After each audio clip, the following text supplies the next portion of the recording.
Now for the Chicago White Sox. A few changes in the batting order over last night's game. Luis Aparicio will be at shortstop and lead off. Playing center field and batting second today is Ken Berry. Berry is hitting .291. At first base and batting third, Pete Ward. Ward at first. Tommy Davis will be in left field and hit cleanup. The catcher and number 5 hitter, Dwayne Josephson. In right field and batting sixth, Bill Voss. Voss in right field. Playing third base this afternoon for the White Sox is Bill Melton. Melton at third, making his first appearance. The second baseman and number 8 hitter, Tim Cullen. And pitching for Chicago is Cisco Carlos, a right-hander. The umpires for this afternoon's game at home plate, Jim Honachek. At first base, Emmett Ashford. At second base, Frank Umont. And at third base, Bill Valentine. Well, those are the lineups for this afternoon's game. And now, this word. Well, there has been quite a bit of talk, we understand, and quite a few words written about the possibility of the Yankees making a baseball trade in the very near future. Well, I guess as long as baseball is played and as long as there are teams, trade talk will crop up. And you never can tell when a trade will be made. But to set the record straight and get the official word from manager Ralph Houck, we discussed the trade possibilities with Ralph just before this ball game. And Ralph said that as of right now, there is absolutely no foundation whatsoever to any talk of an impending Yankee trade. Now, we've heard the possibilities of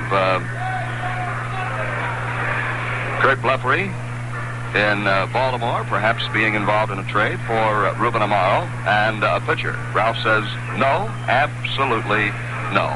In fact, Houck went on further to say that he was sure that the Orioles would not part with Blefary under any circumstances.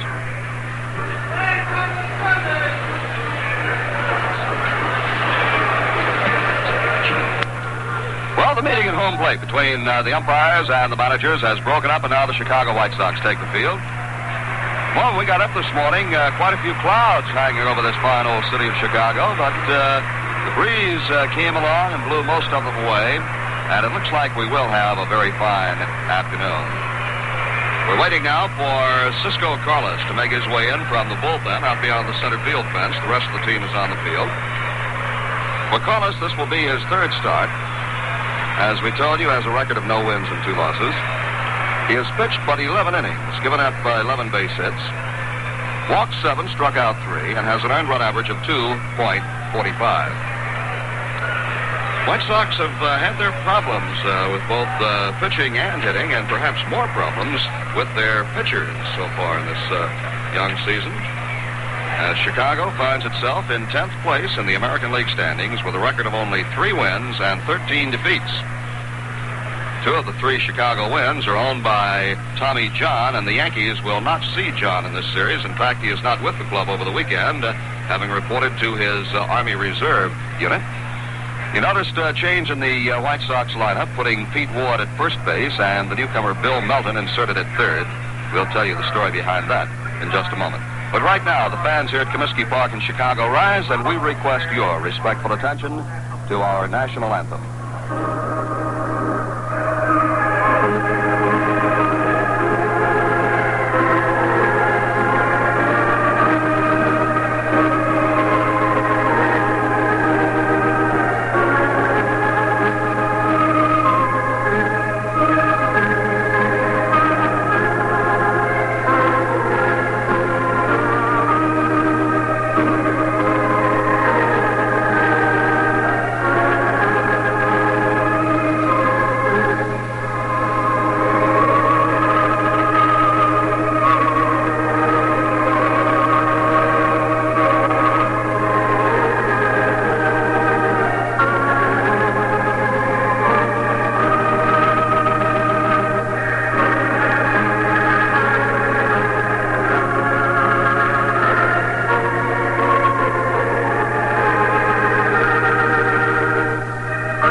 The story behind Pete Ward being at first base and a newcomer, a youngster named Bill Melton, being over at third this afternoon has nothing to do with Tommy McCraw making 3 errors in last night's ball game, and all in the third inning in which the Yankees scored their 3 runs. That incidentally tied a Major League record for errors by a first baseman in 1 inning. But McCraw had to, along with Tommy John, report to his military reserve unit. And that is why he is not in the lineup this afternoon. And the errors last night had nothing to do with it. In fact, McCraw was just about the leading man on attack for the Chicago White Sox last night. He contributed very heavily to the White Sox 2 runs in the ball game with a double opening up the second inning. Later on, he had a single. He went 2 for 4. So he was not taken out because of the errors, but because of a change of uniforms for the next few days. Francisco Carlos. And we'll refer to him from here on out simply as Cisco, as they do here in Chicago. It's a lot easier to say, and that's what he prefers to be called. Cisco Carlos, ready to pitch to the Yankees' Horace Clarke. Leading off, Clarke hitting 196, and Horace went 2 for 4 in last night's game. Scored 1 run. Defensively, the White Sox have Tommy Davis in left field, Ken Berry in center, and Bill Voss in right. On the infield, Bill Melton at third, Aparicio at short, Cullen at second, Ward at first, Dwayne Josephson the catcher. Here's the windup by the right-hander Carlos, the first pitch. Strike one is called, and this game is underway.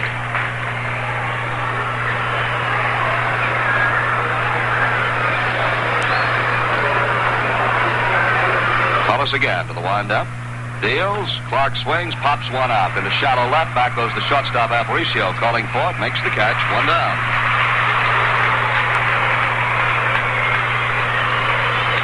And 1 away, and the batter is Roy White. White in center field for the Yankees in today's game.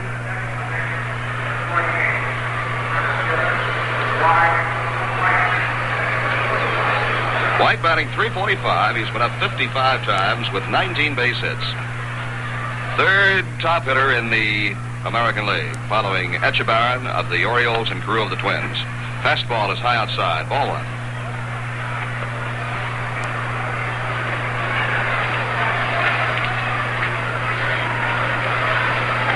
Carlos, rather quick worker, pumps and deals. White bunts and fouls it back.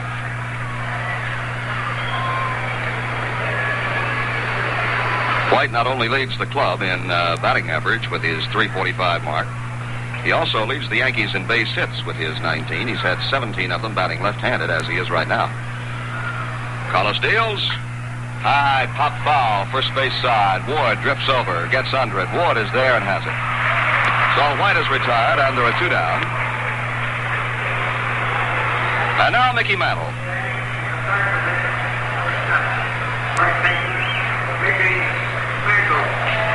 Mantle looking for his 4th home run of the year, which would break the tie with Ted Williams for the number 4 spot and put Mantle 3rd on the all-time home run hitting list. Mickey lifetime 521. Back deep in the batter's box, waiting for Carlos. There's the windup, and here's the pitch to Mantle. Over but low, ball 1. There are a lot of youngsters in the background here at Comiskey Park today. A lot of the junior White Sox are in to enjoy this Saturday afternoon game. 1-0 pitch to Mantle. Slow curve for a strike. It's 1-1.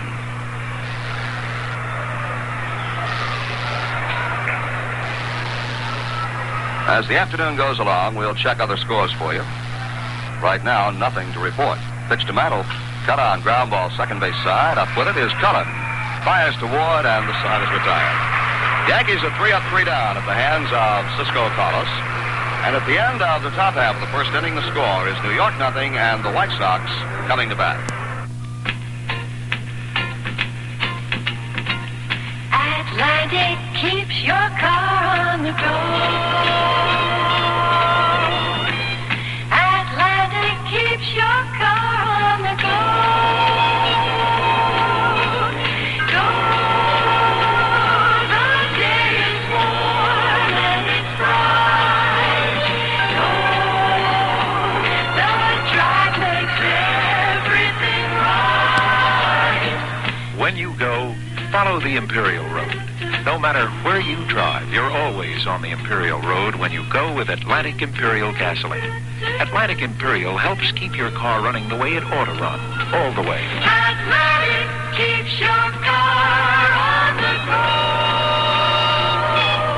On the go. Let Atlantic Imperial gasoline put you on the Imperial Road and keep you there. Are interfering with baseball display. Police require... Well, now Fred Talbot makes his way in from the center field bullpen area where he was taking his warm-up throws. And he will warm up on the mound. We'll remind you that this program, brought to you in cooperation with Sports Network, is authorized under rights granted by the New York Yankees solely for the entertainment of our audience, and any publication, reproduction, or other use of the descriptions and accounts of this game without the express consent of the New York Yankees is prohibited. Defensively for the Yankees, Tommy Tresh in left field, Roy White in center field, and Andy Costco at right. Around the infield, Bobby Cox at third base, Gene Michael at shortstop, Horace Clark at second base, Mickey Mantle at first. Jake Gibbs does the catching. Fred Talbot making his fifth appearance and his fourth start, his first against the White Sox this year. Last time out, second game of the doubleheader last Sunday against the Detroit Tigers. Talbot had no decision. He allowed 1 run in 7 innings on 5 hits. Talbot had his problems with the White Sox last year, failed to beat them and lost to them 3 times. Lifetime, Talbot against the Chicago club has won 3 and lost 6.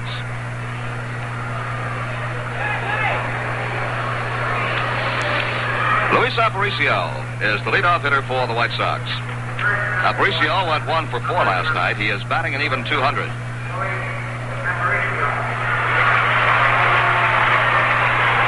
Aparicio, a longtime favorite with the Chicago folks, and they're happy that he is back on their ball club. Great crowd pleaser. Talbot ready, and the first pitch to Aparicio. Fastball is cut on and missed, strike 1.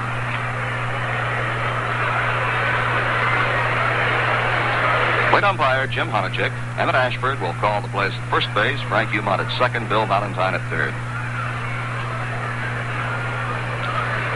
1 strike pitch. He bluffs a bunt, takes a strike 2. Grover Riesinger is the third base coach for the White Sox, with Kirby Farrell coaching at first.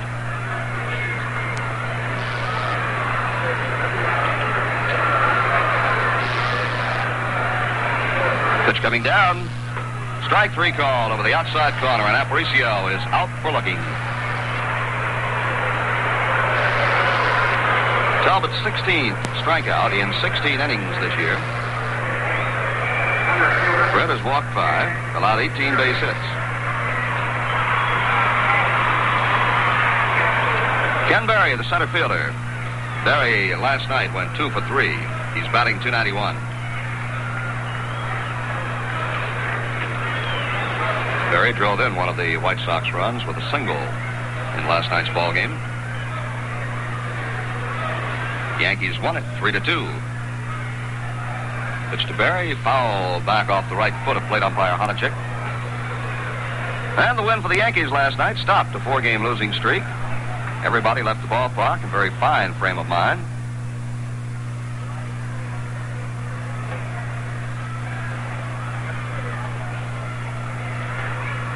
One out, nobody out, no score. Bottom half of the first. Talbot pitching to Ken Berry. Here it comes.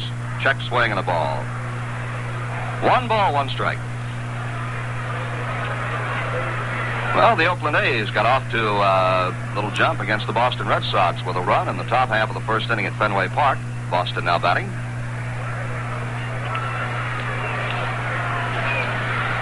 Talbot rocks and throws. Change up, and it cuts the inside corner. Strike. It's 1-2 now to Berry.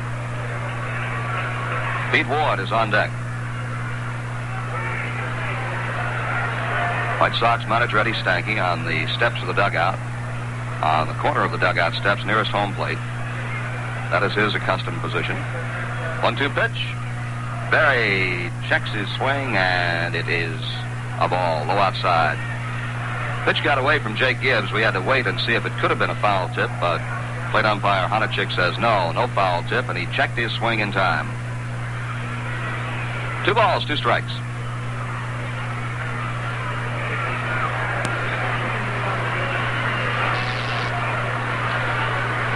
Bright, sunshiny day now, but off in the distance, some more clouds are building up. 2-2 pitch. Foul back. Cubs did not score in the top half of the first inning against the Mets at Shea Stadium. And the Mets now batting. Minnesota did not score in the top half of the first at Cleveland, and the Indians batting in the home half of the first inning there. Talbot pitches, and a strike. 3 is called on Berry. So the first 2 batters, Aparicio and Berry, go down on called 3rd strikes. And the batter now is Pete Ward, left-hand hitter. Ward batting .288, leads the White Sox in home runs with 4, and in runs batted in with 9.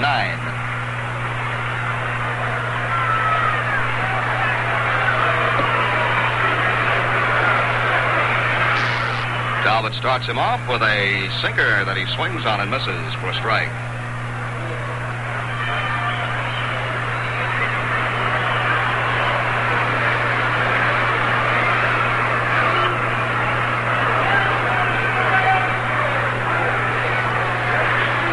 Fred takes the sign, both feet on the rubber, rocks back on the left, kicks and throws, fastball, cuts the outside corner, strike 2. Beautiful pitch from Talbot. No balls, 2 strikes to Pete Ward. Warren Talbot is in that strikeout groove. He can get a few. Struck out 8 Minnesota Twins in one ball game earlier this year. He is low, just a bit off the strike zone to Ward, and the count is 1-2. In his 8th strikeout game against Minnesota, Talbot claimed 4 in a row.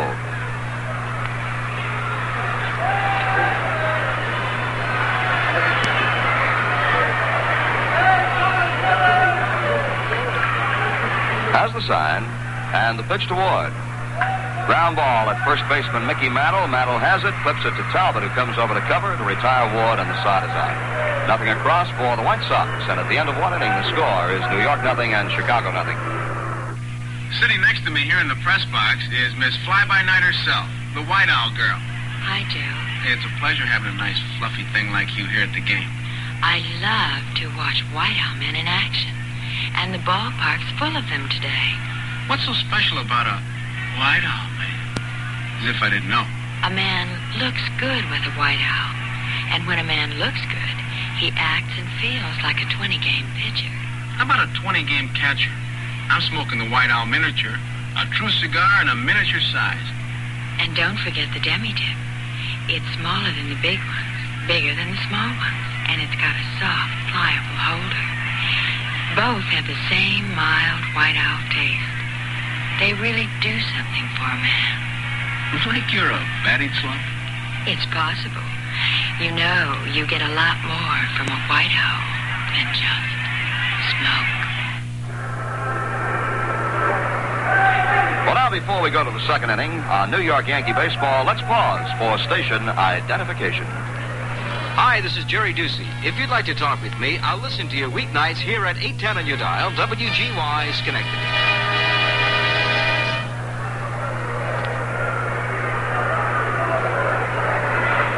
Andy Costco leads off the second inning for the Yankees. Costco batting .350. He's made 3 starts for the Yankees. 2 of those games he had home runs, and last night had a bases-loaded single that won the ball game. Costco hitting .350. Well, what a time he picked for his 1 hit last night. Pitch to him. He bunts it foul. Boy, third baseman Bill Melton was laid back very deep, and Costco tried to take advantage of him.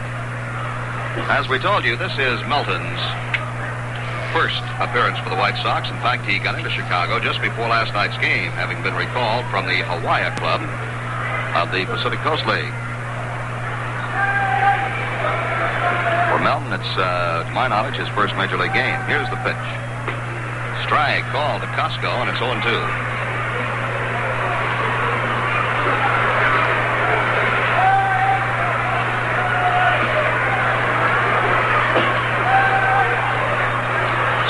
Carlos.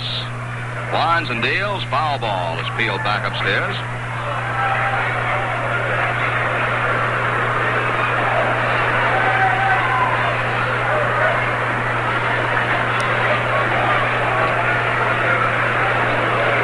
No balls and 2 strikes. The count to Andy Costco. Carlos pitch, high and tight. 1 ball and 2 strikes.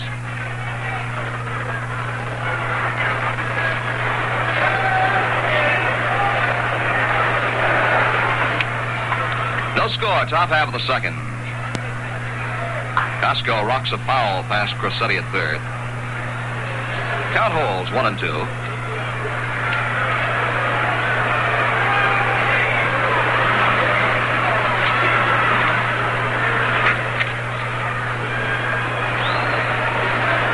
Breeze has changed directions, blowing those clouds toward us now. Big bank of clouds building up off to our left. There's a ground ball hit to the left side. Melton handles his first chance in the majors and throws Costco out. 1 down, and it brings up Tom Tresh. Tresh is hitting 148. Still having troubles getting untracked here in the 1968 season.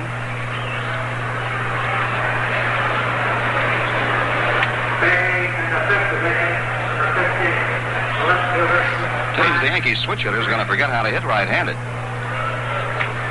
Tresh takes outside. They've had only 2 left-handers start against the Yankees this year. One was opening day, George Burnett. The other time was last Sunday, that Les Kane of Detroit. Other than that, all right-handers. Here's the pitch. Tresh sends a ground ball slowly off the first base side. Up with it, Ward steps on the bag, 2 down. So for the first 5 batters, Carlos has not seen a ball go beyond the infield. 2 pop-ups, 3 ground balls, and Jake Gibbs will try to change that. Gibbs hitting 204 as he went 1 for 2 last night.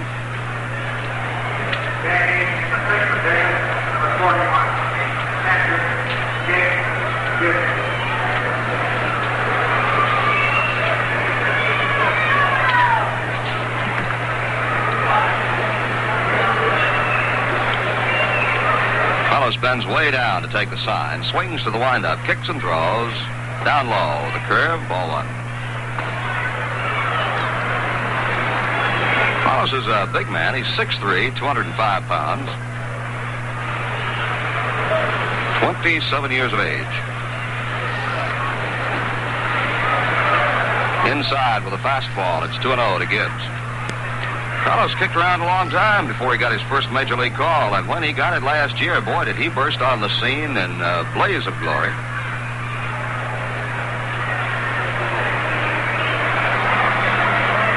He's up high to Gibbs around his chin, and the count is 3-0. Carlos was called up late last August, and in 7 starts and 1 relief appearance, he gave up only 4 earned runs in 42 innings. 1, 2, and lost none. There's ball 4, and he walks Gibbs. Jake trots on 4 pitches, and Bobby Cox comes on. Cox hitting 111, went 0 for 3 last night.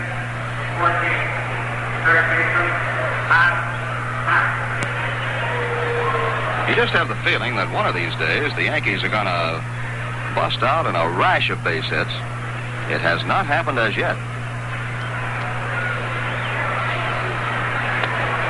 Carlos looks over to first. Gibbs goes on the first pitch. It's taken for a ball. The throw to second, and Jake is out easily. He was out by 5 feet. Throw from Josephson to the second baseman, Tim Cullen. So for the Yankees, no runs, no hits, no errors, nobody left. At the end of 1.5 innings, the score is New York 0 and Chicago 0. You know, weekends can turn into the busiest time of the week. That's the time you shop and do necessary household chores. But let's face it, weekend should be a time for the whole family to be together, a time to relax and enjoy yourself. This weekend, for example, why not load the family into the car and take off on an Atlantic Weekender tour to one of the interesting destinations in Atlantic's free Weekender tour guides. In case you're not familiar with the tour guides, let me tell you about them. They're more than just trips. These one-day and weekend planned tours to nearby exciting and unusual locations not only tell you how to get there, but they point out what to see on the way and what to do once you arrive. These weekender tour guides are free, of course. Just stop in at any Atlantic station and ask for one. And while you're there, fill up with Atlantic Imperial, the gasoline that cleans the throttle plate area of your carburetor as you drive and keeps it clean. You'll find the going's great when you travel the Imperial Road with Atlantic Imperial, the clean carburetor gasoline.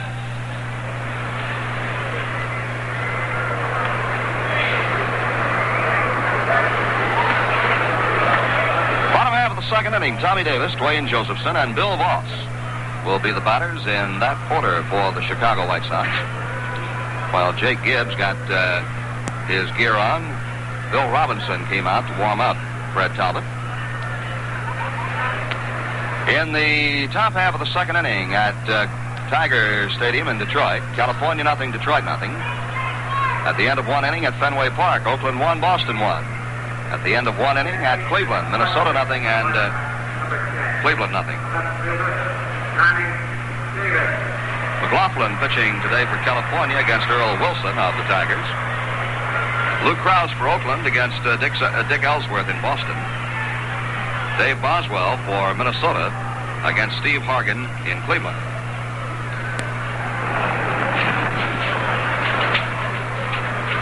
Well, that wind is shifting and blowing in, and there go the papers, man. Let's hang on.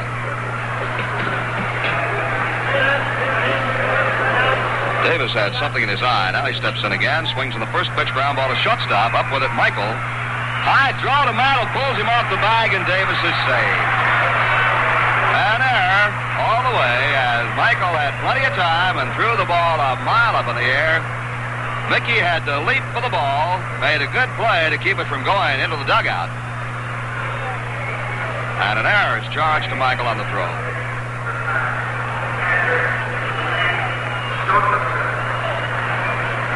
Now the White Sox have a man on. And it brings out the catcher, Dwayne Josephson. Josephson hitting .300, went 1 for 3 last night, and his base hit was a triple to the right field corner, the opposite field for him. Yankees play him as a pull hitter.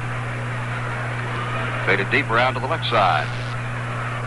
Josephson is not necessarily a long ball hitter. He's a line drive type hitter. Pitch to him, strike over the inside corner.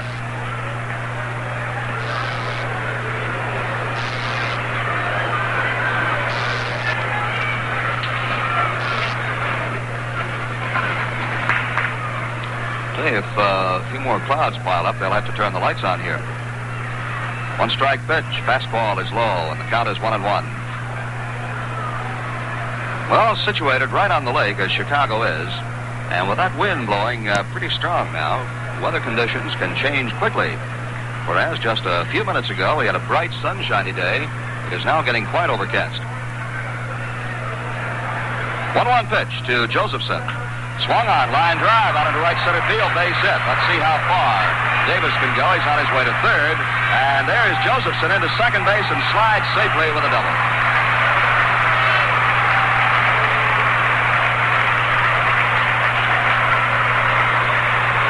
A two-bagger for Josephson, a line drive. We told you he was a line drive type hitter, and he spanked one in the alley in right center and legged it out for 2 bases. Good base running on the part of Josephson.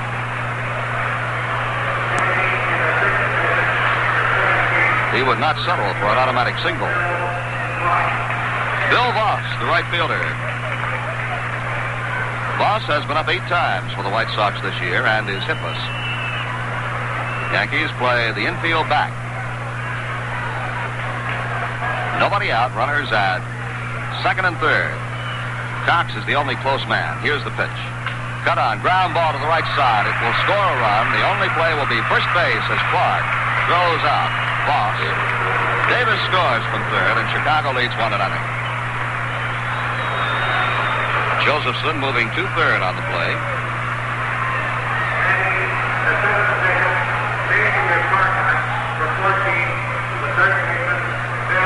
And now Bill Melton up for his first time at bat in the major leagues.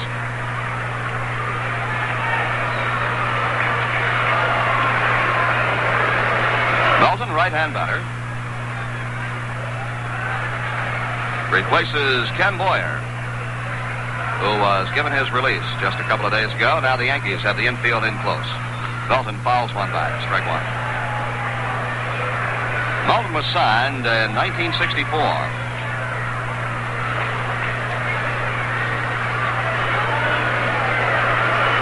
In 14 games at Hawaii this year, he was batting .280 with 3 home runs and 7 runs batted in.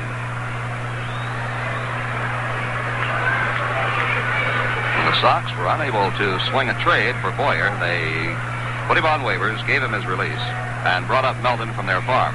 Swing and a miss on a fastball. No balls, 2 strikes to Melton.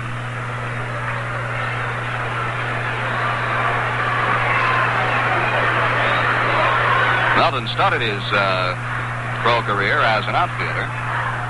They made a third baseman of him last year. 2-strike pitch coming from Talbot. Fast outside. 1 ball and 2 strikes.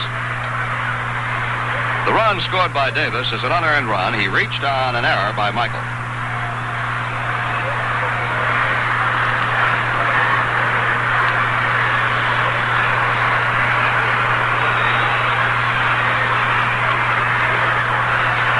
One-two pitch. Melton sends a fly ball out into deep right field. There is Costco to make the catch. Racing home from third base and scoring is Josephson, and it's 2-0. So Bill Melton hits a long sacrifice fly to get the run in from third. Well, he will long remember in his first Major League at-bat, he drove in a run. Sacrifice fly is nothing new to that young man. He led the Southern League in sacrifice flies last year. 9.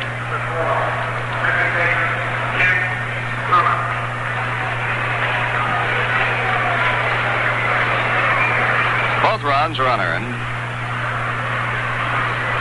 And now Tim Cullen, right-hand hitter. Cullen batting .188, went 0 for 2 last night. Takes a pitch low for a ball 1. Had it not been for the error on the ball hit by Davis, the fly ball hit by Melton would have been the third out of the inning. So the runs are not earned. Talbot throws, and he's high. 2 balls, no strikes.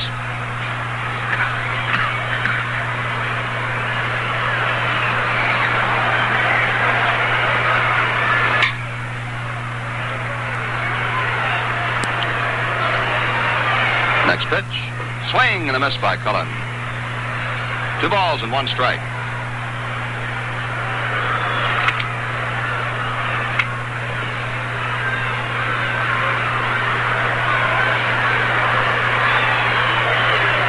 And he swings and misses again.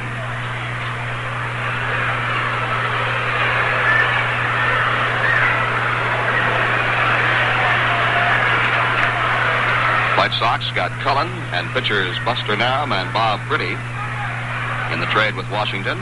Cullen takes a pitch outside, and the count fills 3-2.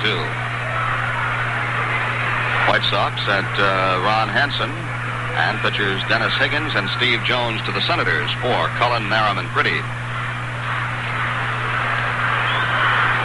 Talbot's 3-2 pitch to Cullen struck him out swinging, and the side is retired. The White Sox get 2 runs on 1 hit, a Yankee error, and nobody left. And at the end of 2 full innings of play, the score is Chicago 2, New York nothing. The next time you visit a zoo, go see the baboons. They are interesting and important animals. The baboon promises to be most useful in health research. The National Institutes of Health is supporting scientific studies of baboons living in a colony at the Southwest Foundation for Research and Education in San Antonio, Texas. Scientists have discovered that the baboon suffers from a number of the diseases which afflict man. The animal is nearly the same size as the human, and many of its organs are similar. It has blood proteins almost identical to man's and a similar reproductive system. The baboon is useful in drug testing, in studies of infectious diseases, and also in research bearing on the development of congenital abnormalities. This primate is easier to handle and less expensive than the chimpanzee or the gorilla, and baboons reproduce in captivity with little difficulty.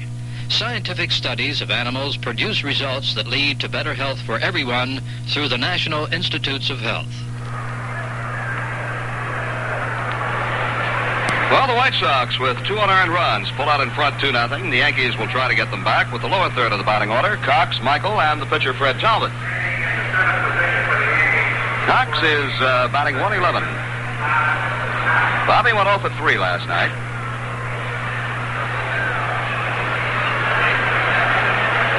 Cisco Carlos sitting on a 2-run cushion right now. Kicks and fires. Ground ball is hit foul on the third base side.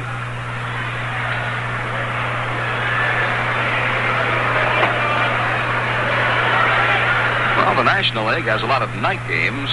Pittsburgh at Philadelphia, Atlanta at Houston, and Cincinnati at Los Angeles all tonight.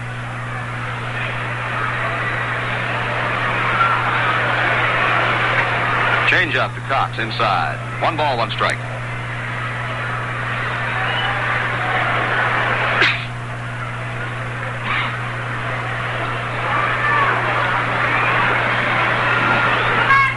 Here's the 1-1 pitch. Another change up, this time for a strike. A ball and 2 strikes to Bob Cox.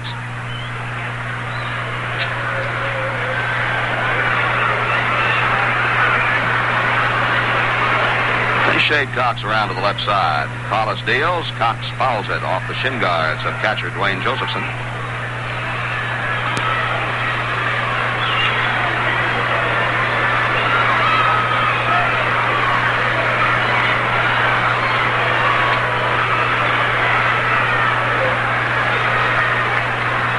One-two pitch, check swing inside. 2 balls, 2 strikes. Collis wanted that pitch. He had Cox jammed, but just missed the inside corner.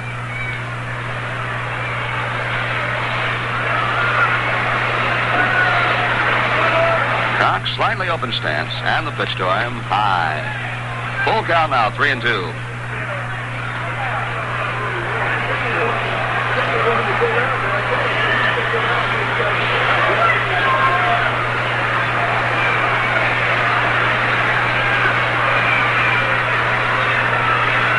They pitch to Cox, struck him out swinging. First strikeout for Collis. And the batter is Gene Michael. Gene hitting 151.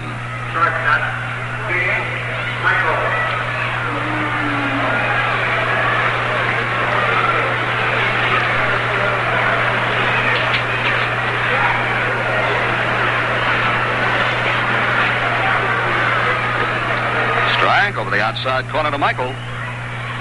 Well, that Willie Horton's at it again up in Detroit. He had 2 home runs last night. He's just hit 1 in the 2nd inning to put the Tigers out in front of California, at least 1-0. Michael, ground ball past the mound to his right. Second baseman Cullen up. Throws to first, got him.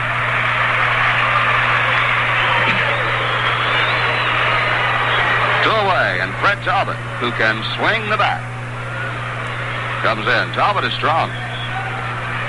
He's had 2 hits in 4 at-bats this year, and one of them went all the way, a long home run.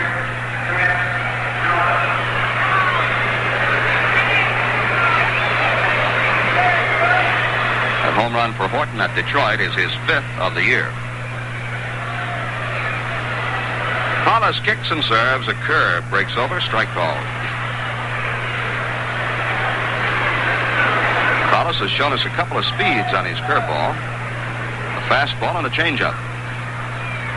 There's the change, which is high. It looks like it might be a palm ball that he uses for a changeup.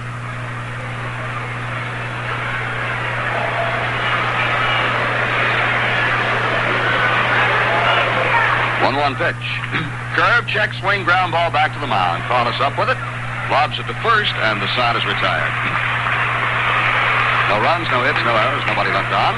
And at the end of 2.5 innings, the score, the White Sox 2 and the Yankees nothing.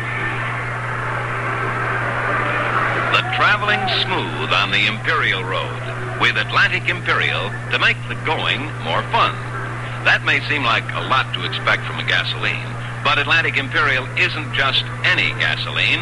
It's the clean carburetor gasoline. It cleans your carburetor as you drive and keeps it clean. That can do a lot to increase your driving pleasure because dirt deposits in the throttle plate area are a common cause of stalling, rough idling, and poor acceleration. Problems you shouldn't have to put up with. Atlantic Imperial won't tolerate troublesome throttle plate deposits. It dissolves them and washes them harmlessly away. Then, wherever you drive, you're on the Imperial Road, where every trip's a pleasure trip. So come on in. Get on the Imperial Road with Atlantic Imperial, the clean carburetor gasoline.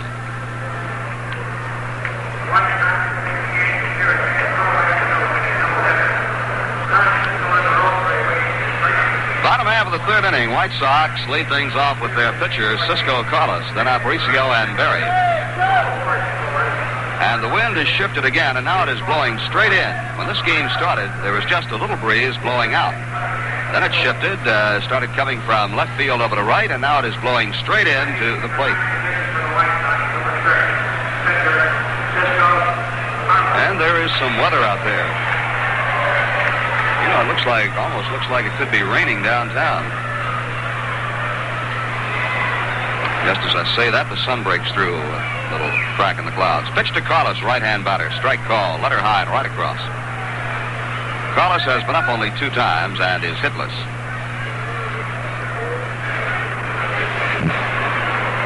Talbot rocks and throws a curve that is over but low.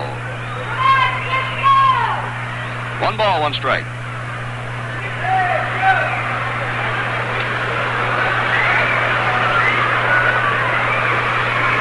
Talbot, fast worker, fires a swing and a miss by Carlos.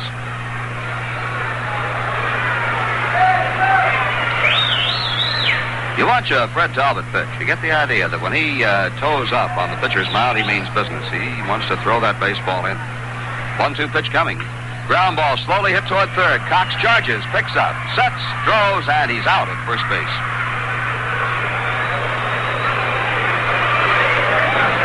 One down, and the batter will be Aparicio. And Louis will take a little time coming up. He'll give the pitcher, Carlos, plenty of time to get back to the dugout.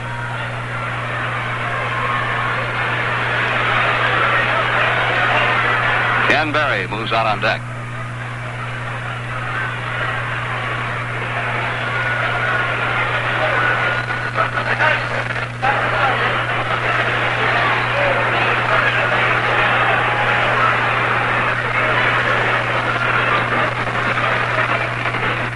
Aparicio was called out on strikes his first trip.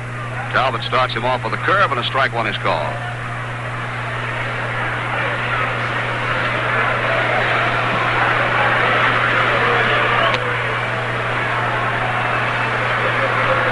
There's a bouncing ball past the mound and on through to center field for a base hit for Louis. Center fielder Roy White fires back into second base, and Aparicio is on with the White Sox second hit of the ball game.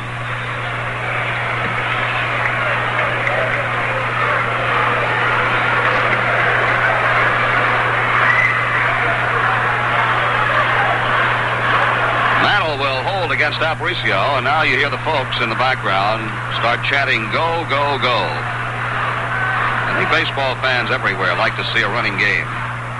Berry, the batter. Strikeout victim his first trip. He peels a foul back to the screen, strike 1.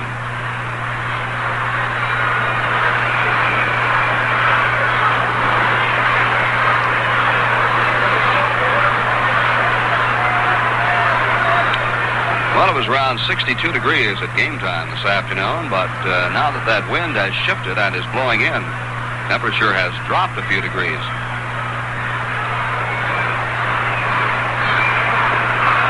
One strike pitch coming to Berry. We'll watch Aparicio for you. He does not go. The pitch is taken for a strike 2. Fastball cut the outside corner.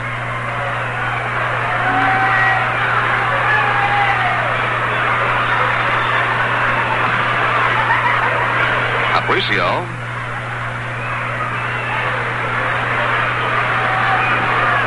Usually is on his own when he's on base.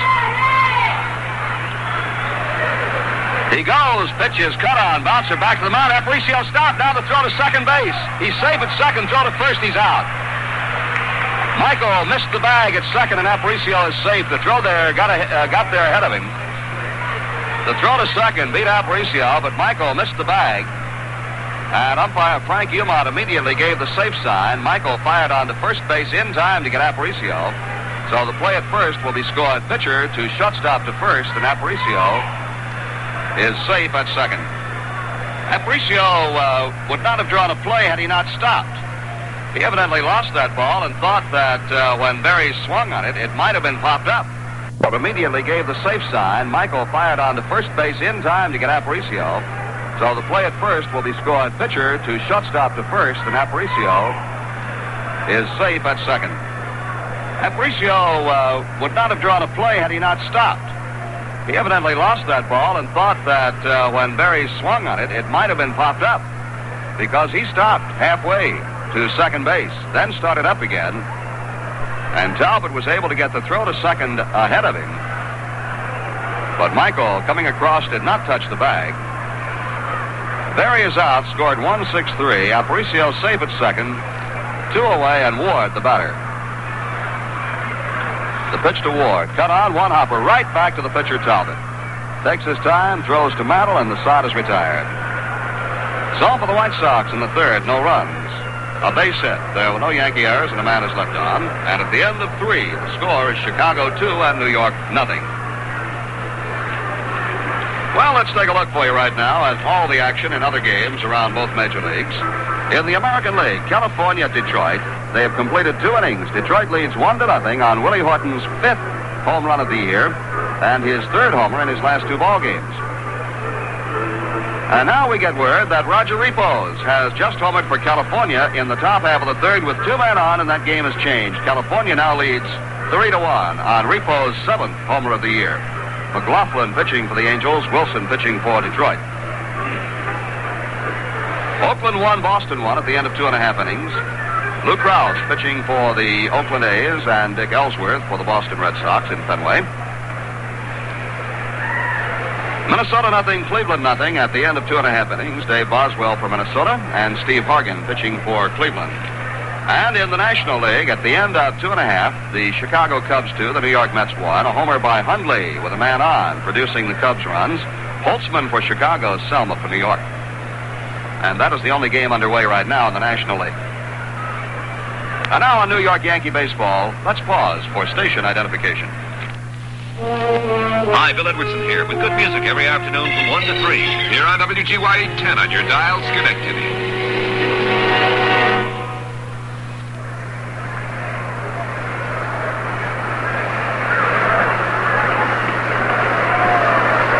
Here is Horace Clark to lead off the 4th inning for the Yankees. Horace swings on the first pitch, ground ball to deep shortstop, picked up by Aparicio. His throw, he's out. Close play at first base, and Aparicio from deep in the hole got him.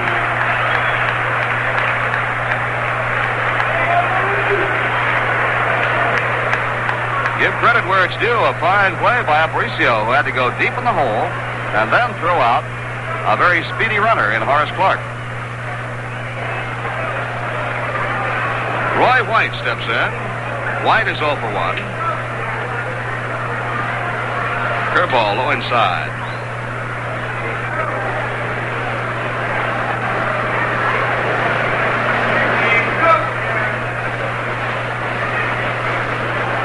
Carlos looks to the side, winds and throws, and he's got a strike across the letters. 1 ball, 1 strike to Roy White.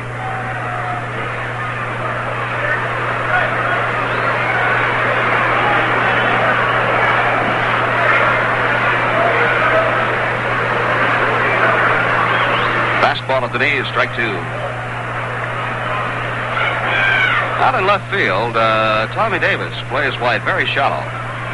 The center fielder, Ken Berry, pretty much straight away, and the right fielder, Voss, straight away. Infield plays him straight up the middle. The wind up in the pitch, outside, and it's 2 balls, 2 strikes.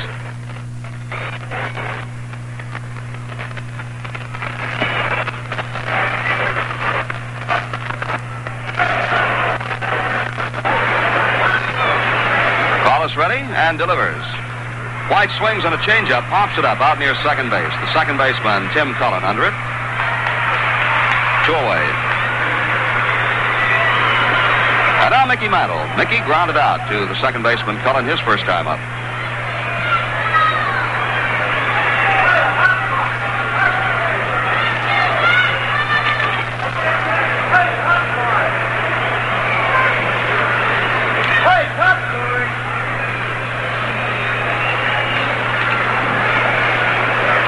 First pitch in the dirt. Ball one.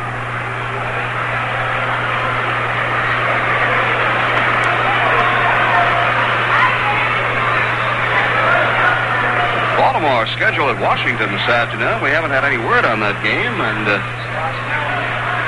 oh, I see. It's a later start. That's right. 1-0 pitch to Mantle. Fastball for a strike over the outside corner. 1-1. Mickey fooling around the batting cage last night, hit 3 balls into the right field stands, came out, was kidded about changing his batting stance. Mickey said, yep, for 18 years I've been doing it all wrong. He takes a fastball down low. 2 balls and 1 strike. In this game of baseball, you have to keep your sense of humor.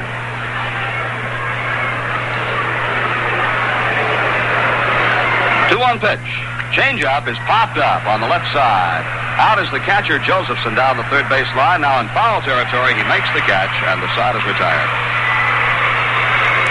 No runs, no hits, no errors, nobody left on. And at the end of 3.5 innings of play, the score is Chicago 2, New York nothing. Will the White Owl girl please report to the press box? How'd you know I was here? Easy. You're always where the men are. There are lots of men out here today, right? Right. You got me in the middle of my adding. Adding? Just for fun, I was counting the men smoking White Owl cigars. And how'd you come out? I lost count. There are so many. I spot some Rangers, a bunch of New Yorkers, hundreds of Invincibles. You need a White Owl scoreboard. Even without one, I can tell it's a White Owl crowd. Because men love that White Owl tobacco. It's slow-aged, mellowed to build up the mild taste. And no matter which White Owl shape a man picks, he's sure of a smooth smoke, right down to the last pitch. That's a pretty good pitch you're making yourself. It's true. Every time I see a man light up a White Owl, I know he's going to enjoy himself. I know he's going to discover why they say you get a lot more from a White Owl than just smoke. Well, I guess it's a manager's prerogative. He wants to hold a little meeting after the game. But I think that the gentlemen of the press, radio and TV, certainly should be allowed access to discuss plays with the players and to discuss matters of strategy and so forth with the manager. So we'll see what happens. Here we go with Tommy Davis in the bottom half of the 4th inning. Davis reached on an error by Michael in the 2nd. That started the Chi Sox off to their 2 runs. Talbot gets a pitch over the outside corner, strike 1.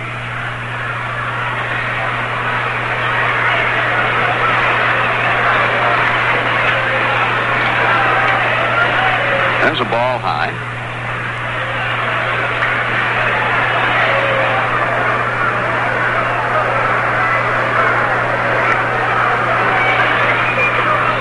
Two balls and no strikes. Davis check swing, ground ball off the first base side. Talbot up with it, throws to first and gets him.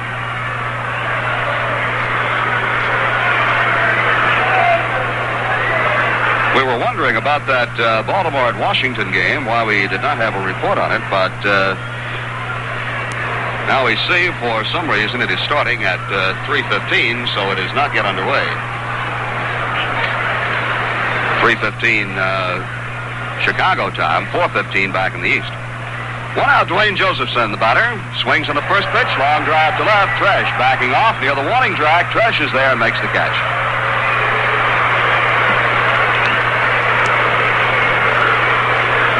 Well, Josephson has hit the ball well on 2 occasions. His double in the 2nd inning, and this ball, the longest hit ball of this game so far, caught by Tresh.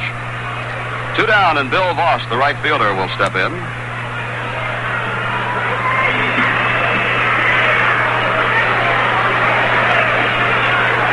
Voss, left-hand hitter, grounded out to second baseman Horace Clark his first time up.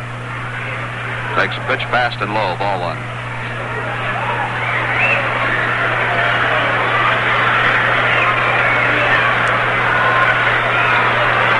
Delivery.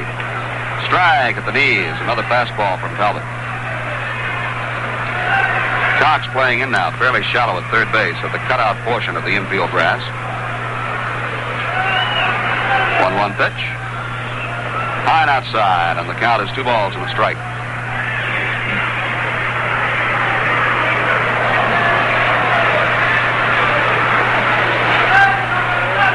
Rather slim crowd here at Comiskey this afternoon, but a lot of youngsters.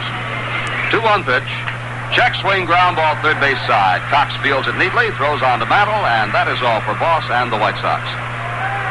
So for Chicago, 3 up, 3 down. And at the end of 4 complete innings, the score is the White Sox 2 and the Yankees nothing.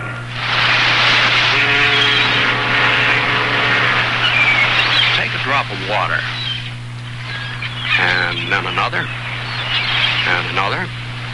And another. And pretty soon, if you work at it steadily, you'll have yourself an ocean. And that's the way it's done with Project Hope. Hope brings self-help medical aid and know-how to nations that are long on illness and disease, but short on medical staffs and facilities. Project Hope is an independent, non-profit organization that relies on people like you for support. Individuals, each contributing to keep the hospital ship SS Hope sailing. So, Hope is a lot like a do-it-yourself ocean. Send your contribution. It's important. Do it today. Project Hope, Room A, Washington, D.C.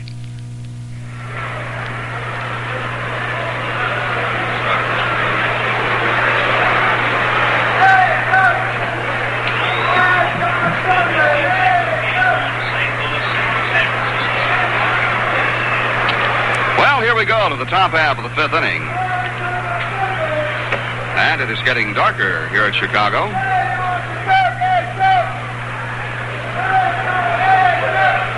Yankees come on with Costco, Tresh, and Gibbs. And I'm a little bit surprised that the lights have not been turned on. Now, plate umpire Jim Honachek is looking upstairs, and that's what it is. He has asked for the lights, and now they do come on. It would have been tough to start this inning without the lights.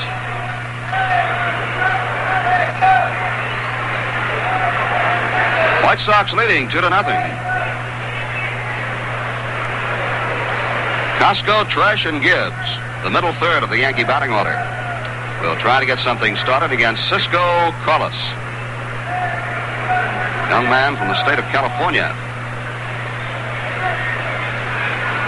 He winds the pitch to Costco, swung on and fouled back. Costco grounded out to the third baseman Melton his first time up. Melton plays him close to the line, and the shortstop Aparicio fades way over in the hole. Swing and a miss by Andy. No balls, 2 strikes. Outfield is swung to the left side against Costco.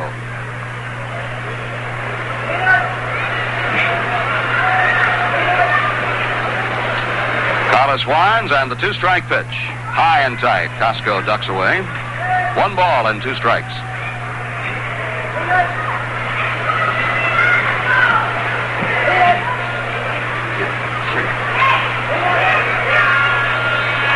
One-two pitch to Costco. Foul ball off his foot.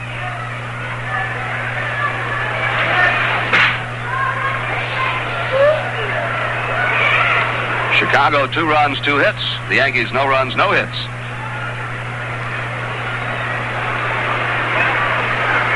Carlos bends down, gets his sign from Josephson. Here's the windup and the pitch to Costco. Ground ball right back to the hill. Carlos, the pitcher, is up with it. Lobs it over to Ward at first base to retire Costco. Well, let's see. Through 4 1/3 innings, Carlos has faced but 13 batters, the absolute minimum.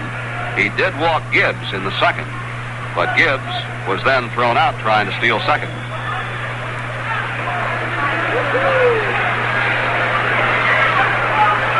And as yet, the Yankees have not moved the ball past the infield.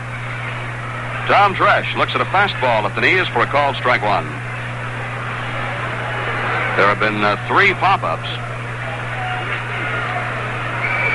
Ground ball foul on the first base side. 4 pop-ups, and the rest have been ground balls.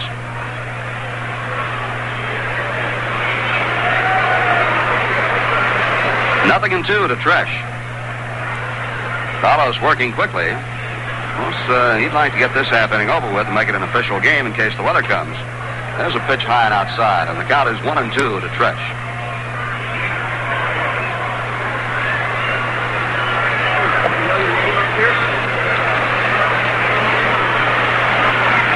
Wind up, 1-2 pitch on the way. Change up, and it is fouled off the bat handle. Tresh checked his swing, but still fouled it off.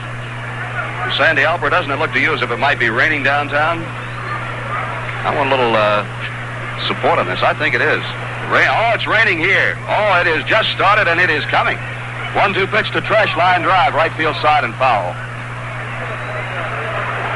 Oh, it is coming down hard. Great big drops.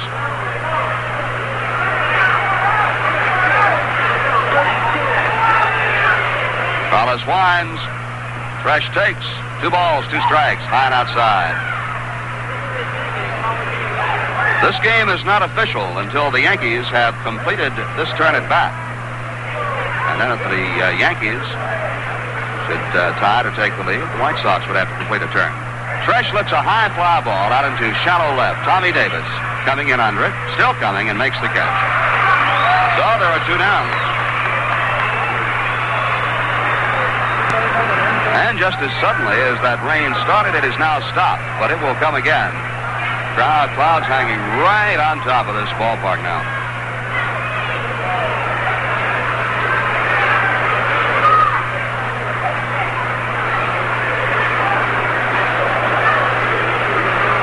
Here is Jake Gibbs, the Yankees' only base runner, and then only momentarily. Gibbs drew a walk his first time up. He takes up high, ball 1. And now the rain comes down again, although not quite as hard now as it was a minute ago. Jake looks at a strike, and the count is evened up, 1-1.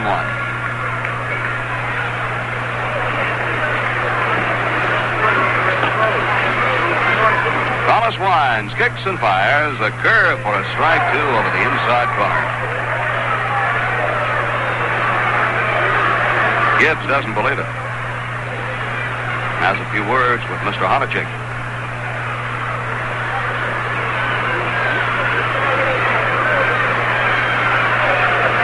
1-2 pitch. Foul ball coming back out of play.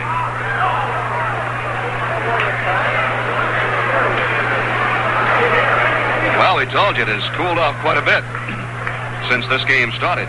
The temperature has dropped 14 degrees since the start of this game an hour ago. 1-2 pitch to Gibbs. Bouncer right back to the pitcher, Carlos. He has it, goes over to first base, and the Yankees are retired. 3 up, 3 down. Nothing across, and at the end of 4.5 innings, the score is Chicago 2, New York 0. Driving can become a wonderful new adventure when you go with Atlantic Imperial gasoline and follow the Imperial Road. Atlantic keeps your car on the go. Atlantic keeps your car on the go. Go, you'll find a sky that is blue. Go, more pleasures waiting for you. Atlantic keeps your car on the go, go, go. Atlantic keeps your car on the go. Atlantic keeps your car on the go, on the go. Go with Atlantic Imperial gasoline and follow your Imperial Road.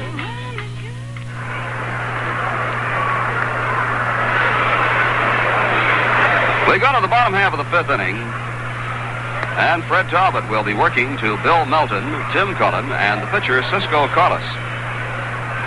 Lights are on here at Comiskey Park, and with the way the wind's blowing, it'd be hard to say just what this weather might do.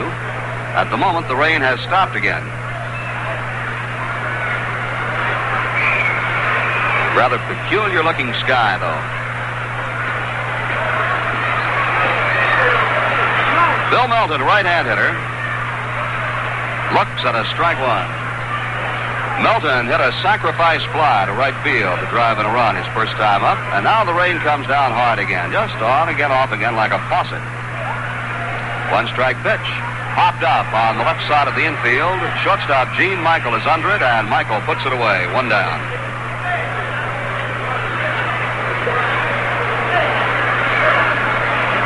The story on this ball game right now is the fact that Cisco Carlos in 5 innings has faced only 15 batters.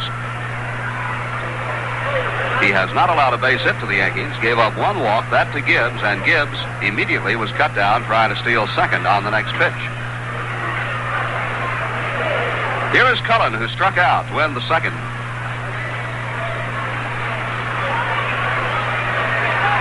Curveball is fouled back, strike 1.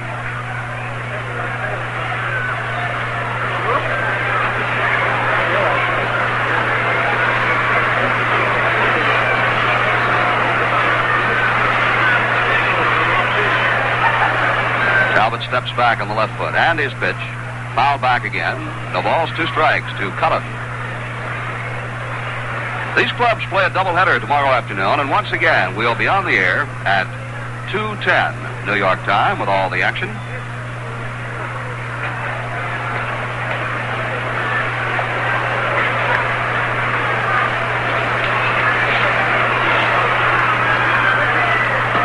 Fastball is inside to Cullen. Stan Bonson and Al Downing scheduled to pitch tomorrow afternoon for the Yankees. Gary Peters and Jack Fisher for Chicago. Cullen has something in his eye, request time. Now steps in, and the pitch to him. Fly ball out into shallow center. Coming hard now is White, also coming in the right fielder Costco, and neither one gets it. And now they're going to have Cullen hung up between first and second. Michael with the ball, running him back toward first. Michael throws it, and he is safe at first base. Oh, they let him get out of the trap. Michael chased him a couple of steps too far before throwing the ball to Jake Gibbs, and Cullen dove back to the bag. Well, it started out as a fly ball to fairly shallow center field. Roy White did not get a good start on it. Then the wind blew it back in, and White, running as hard as he could not get to it. Costco taking up the chase, could not reach it. The ball fell in for a base hit. Then it was picked up, and Cullen was hung up between first and second as Costco threw it in to Mantle. Mantle fired it to Gene Michael, and Michael started chasing Cullen back to first base. Chased him a step too far before throwing it to Gibbs, who had gone down to cover first. And Cullen dove back into the bag, so ruled it simply a single.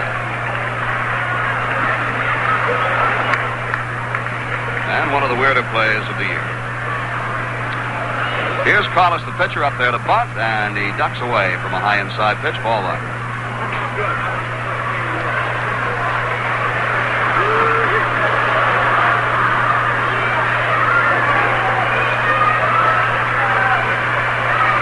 White Sox leading 2-0. Cullen away from first. Madeline Cox charging. There's a bunt down the first base line. Mickey picks it up, and now he flips it to Clark covering first base for the putout. Mickey, for a moment, was going to let it roll to see if it would go foul, but it hugged that chalk stripe. Mantle picked it up and just flipped it to Clark covering first. So Carlos is retired, and on the sacrifice, Cullen goes to second.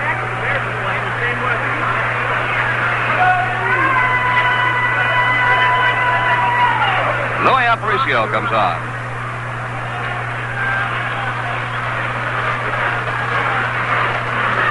Aparicio is 1 for 2. Had a single to center field his last time up.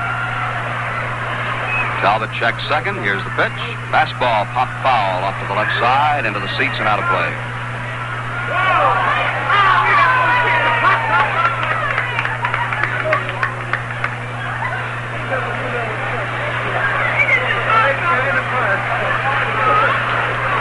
Well, they talk about breaks of the game, and last night the Yankees took advantage of the breaks to score their 3 runs and win the ball game 3-2. This afternoon, the White Sox getting a break on the air in the second inning.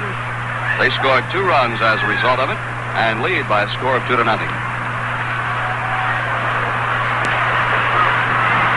One strike pitch to Aparicio. Here it comes. Right back through the middle and out of the center field base hit. That will get the third run in for the White Sox as Cullen scores.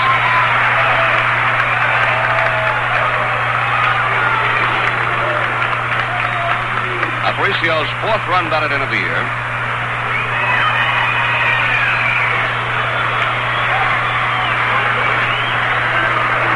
Well, it's an earned run, but it's sort of a tainted run because they should have had Cullen in the rundown. They let him get out of the trap, and he has come on to score to make it 3-0.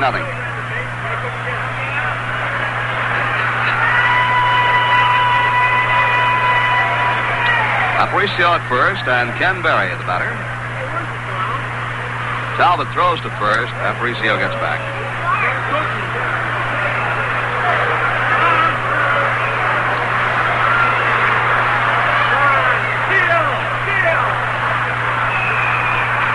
There's a foul headed for the seats on the first base side and out of play.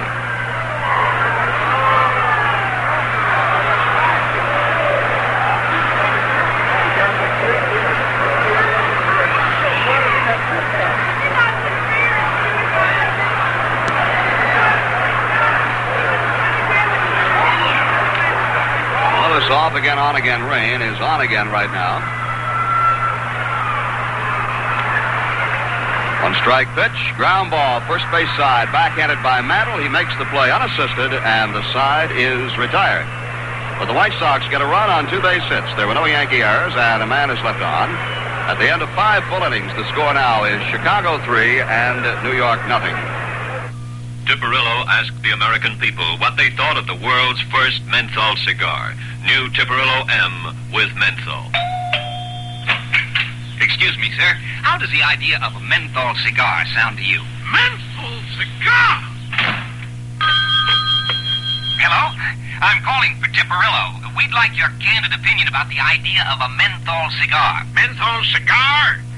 Pardon me, sir. Yes, will you mind rolling down your window? I'd like to ask you how the idea of putting menthol in a cigar sounds to you. Then we got wise and didn't mention our cigar was menthol. Sir, would you mind trying a new taste in cigars from Tipperillo? Well, what's in it? Oh, well, here, let me just light it up for you. I'm sure you'll, how does it taste? Cool, huh? Yeah, kind of refreshing. Oh, that's good news. It tastes great. What'd you say the name of the cigar was? I think we're going to have to call it the Great Taste That Sounds Terrible. New Tipperillo M with menthol. Well, we're ready to move along to the 6th inning of our ball game here at Comiskey Park in Chicago. The White Sox are leading by a score of 3-0. The Yankees so far looking for their first base hit and ready to step in here and tell you about the rest of this one. Let's turn things over to Jerry Coleman. Jerry?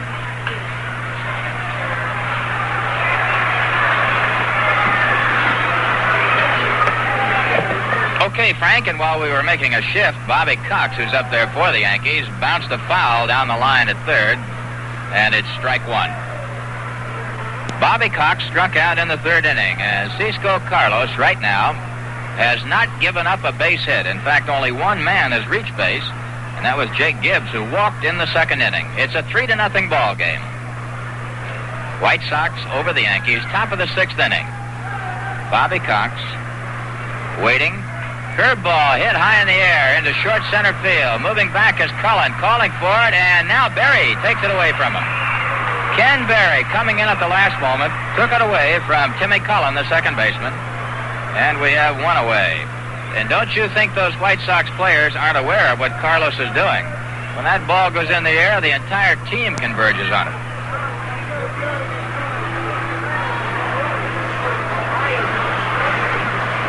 Gene Michael now stepping in with 1 out and nobody on. White Sox, 3 runs, 4 hits, no errors. The Yankees, no runs, no hits, and 1 error. Michael from the left side bunts one foul. And scooping it up quickly and firing to first is Dwayne Josephson. He made the play anyway. Sometimes it's a pretty good habit to get into. Don't wait for the umpire's decision, because sometimes when you umpire your own game, you can be wrong. Of course, we know all about that up here in the booth when we umpire wrong. All right, Michael swings and misses, and it's strike 2. A good, slow curveball.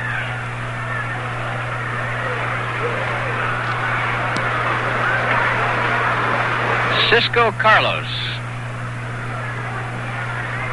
born in Monrovia, California. 6'3", 205-pounder, delivers, and Michael takes inside. It's 1-2.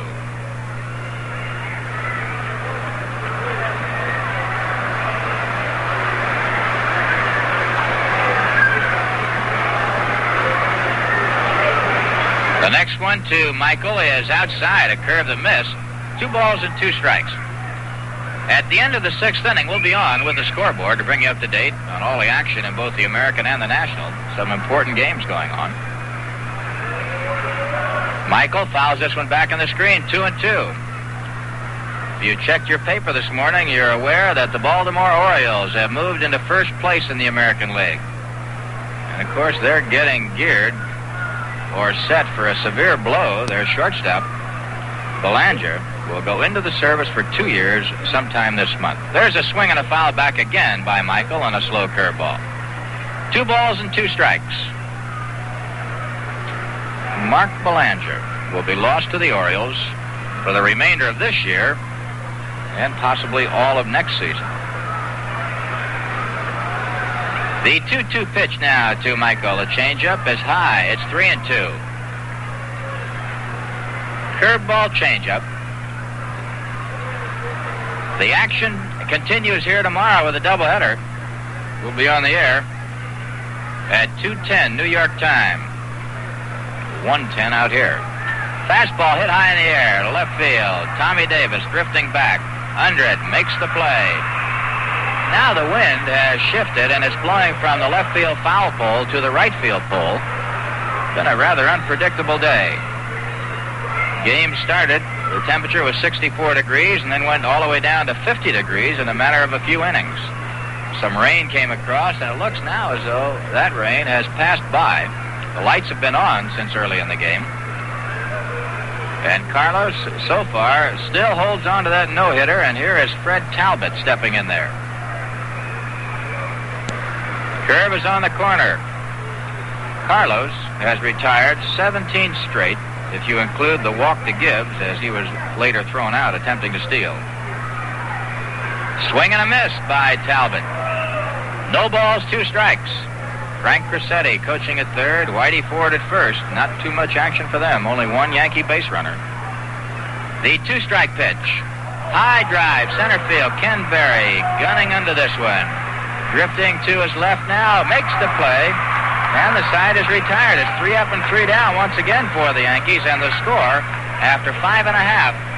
White Sox 3, Yankees nothing. Say, why travel just any road? Be a once-a-year treat. Atlantic's free weekender tour guides help you make any weekend an exciting one, or 2-day vacation for the whole family. They plan the whole trip for you, tell you where to go, what to see, and how to get there. And even places you may have visited before take on new interest and excitement because the tour guides tell you what to look for, point out historical facts, and give you other fascinating information. Each weekender tour guide has several short trips in one particular area, carefully planned to include many different points of interest and still get you back home in plenty of time for your favorite evening TV program. Just ask any Atlantic dealer for your copy.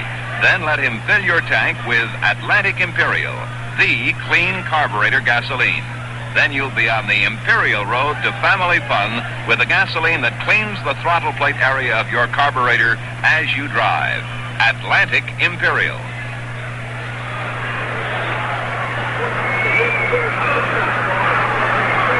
Right now, as Pete Ward gets ready to step in, it's New York Yankee baseball, and we pause for station identification.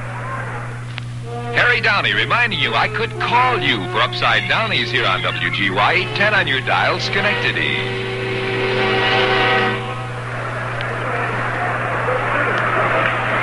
Pete Ward, Tommy Davis, and Dwayne Josephson will be coming on for the Yankees here, or rather for the White Sox here in the bottom of the 6th inning as the Yankees' Fred Talbot gets ready. White Sox leading 3-0. Ward 0 for 2. Talbot's first pitch to Pete is outside for a ball. Bobby Cox at third, Gene Michael at short, Horace Clark at second, Mickey Mantle at first, Gibbs behind the plate, From left to right in the outfield, Tresh, White, and Costco. All right, Talbot to Ward. High drive, right field, way up there. Costco going back to the wall. That ball is in the upper deck. Pete Ward puts the White Sox farther out in front, 4-0.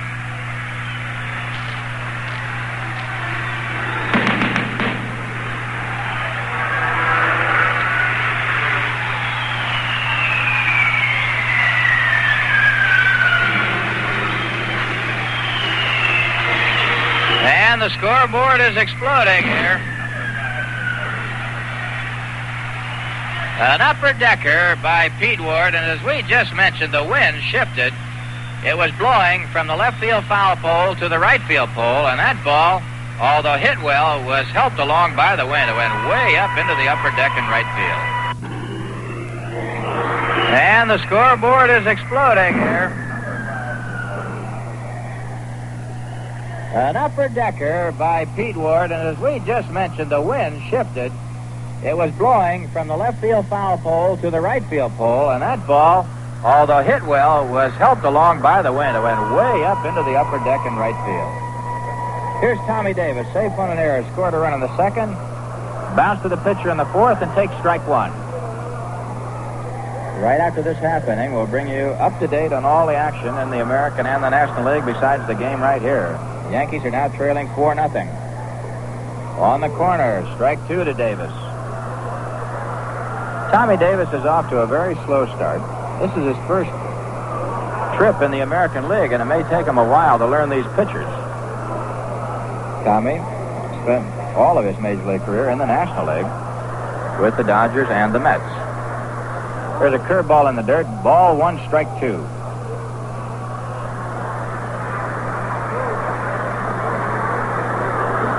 Fred Talbot trailing 4-0, as are the Yankees. Bottom of the sixth. Davis waiting. Here's the next one by Talbot. Dribbled down the third base side, just foul.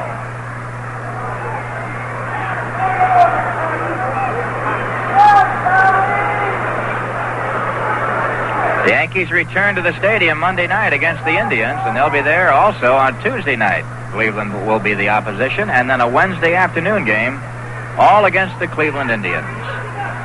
Big weekend set with the Boston Red Sox coming up Friday night, Ladies' Day Saturday afternoon, and a doubleheader on next Sunday. Check swing foul. 1 ball, 2 strikes to Tommy Davis.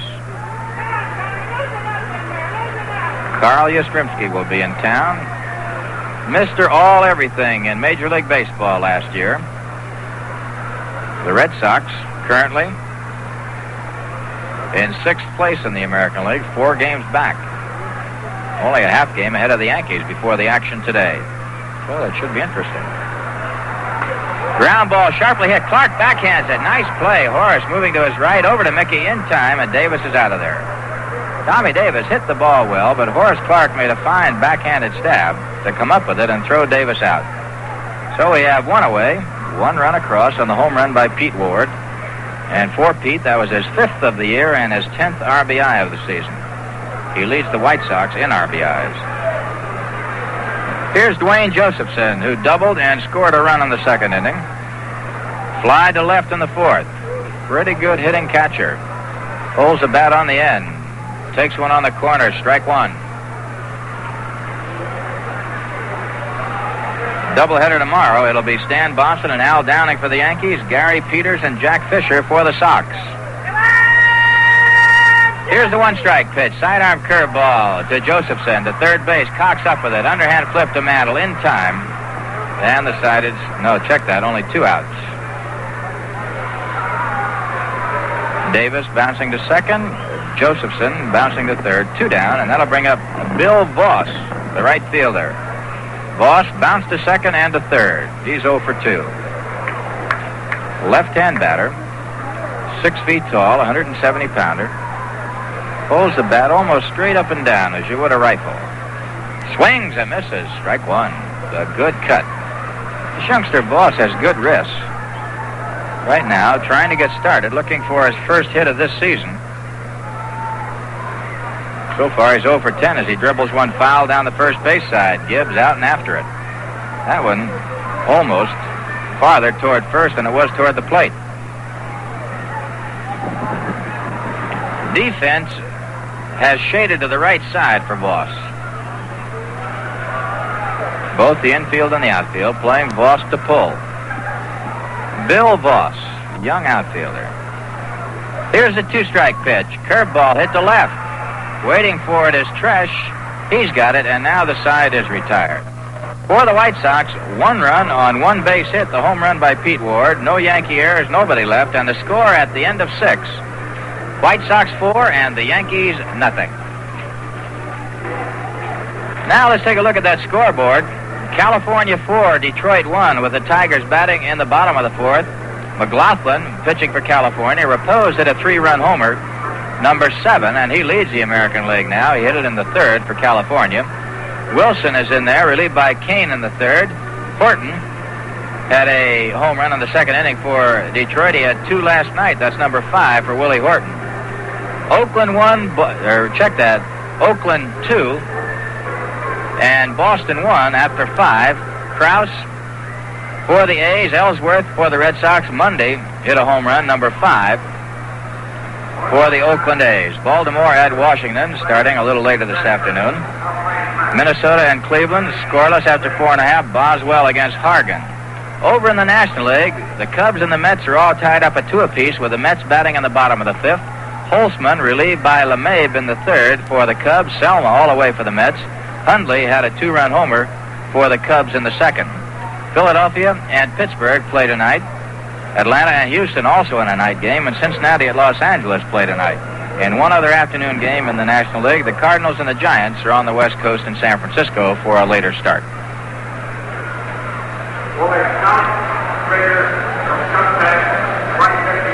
Okay, the Yankees coming on now here in the top of the 7th inning, and things are getting a little tight out there now. Cisco Carlos has not given up a base hit.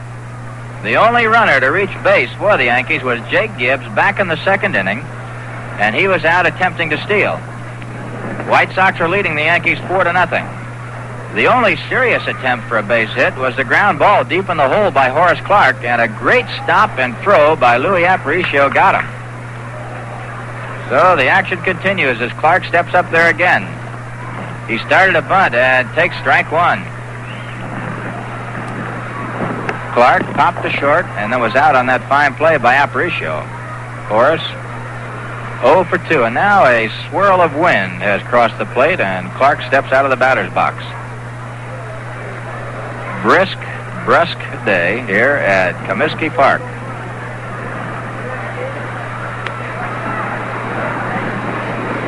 All right, Clarke waiting. The 1-strike delivery is a little high. It's 1-1.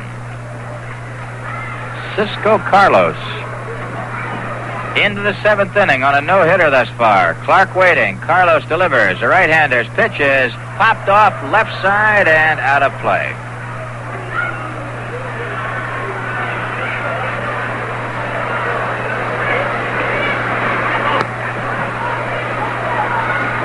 Well, it looks like we've got a new left fielder. Chuck Bradford has moved into left field for Tommy Davis. The eagle eye of Bill Kane spotted that one.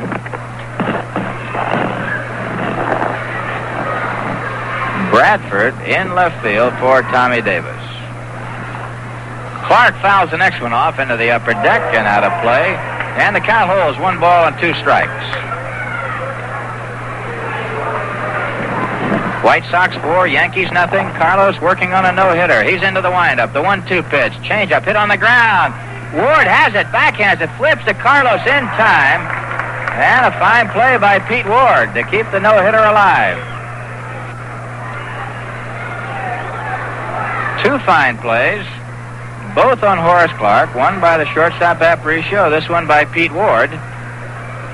Now here comes Roy White, who fouled to first and popped to second. 0 for 2. White came into the ball game 3rd in the American League in hitting. He trailed Rod Carew at 359 of the Minnesota Twins, and Andy Etchebarren, who's leading the league from the Baltimore Orioles, at 387. White started the game at 345. He's 0 for 2. Hits one high in the air behind first. The wind may take this one into foul territory, and going to the railing is the right fielder, Voss. He got it as he fell over the railing. A great catch by Bill Voss. That ball was being carried by the wind into the seats, and Voss just came from nowhere, dived after it into the seats, and came up with it. What a play by Bill Voss. So there are 2 out here in the 7th inning.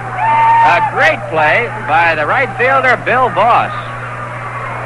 Brother, we've had some beauties, and that, although it would not have fallen for a hit, saved the batter. Voss literally dove after the ball as he jammed up against the railing to make the play. And that's concrete down there, too. All right, here's Mickey stepping in. Takes a curve inside for ball 1. Mantle bounced to second, foul to the catcher. Carlos, 2 out in the 7th. The Yankees looking for their first base hit. Cisco Carlos, a right-hander, to Mickey Mantle. High and tight. Ball 2. Yes, sir. The fans here at Comiskey Park getting a thrill as Carlos, the young right-hander, 27 years old, working on a no-hitter. Here's a 2-0 pitch. It's inside. It's 3-0. So Carlos, although he leads 4-0, pitching Mantle very carefully, and certainly that no-hitter has got to be on his mind. There's the overshift on Mantle. Big gap between the third baseman Melton and second base. Fastball right down the middle, strike 1. Bill Melton, playing his first Major League ball game, is about 20 feet wide of the line at third, and nothing in between him and Aparicio. The 3-1 pitch to Mickey. Strike 2 on a curveball.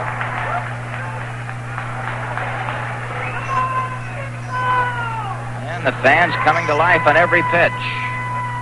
Carlos, who was 2-0 last year for the White Sox, 0-2 this season. Hits, Mantle drills at a base hit over the first baseman's head, and with 2 out in the 7th inning, Mickey Mantle jumped on a high curveball and drilled it over Ward's head to break up the no-hitter.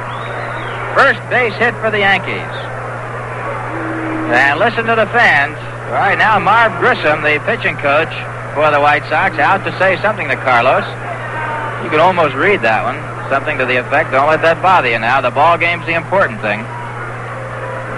So the no-hitter is no longer a possibility as Mickey Mantle, with 2 out in the 7th, breaks it up. Here's Andy Costco now, who bounced to third and tapped back to the pitcher. 0 for 2.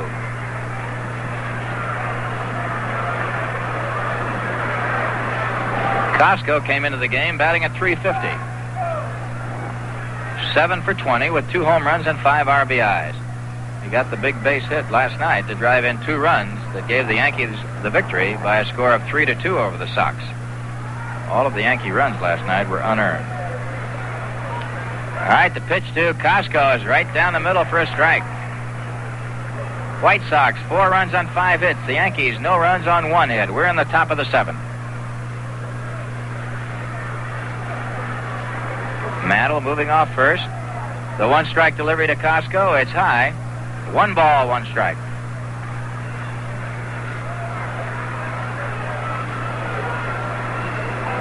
Andy Costco has persevered to move into the cleanup spot here in the Yankee batting order. The 1-1 pitch. It's outside. 2 balls and a strike.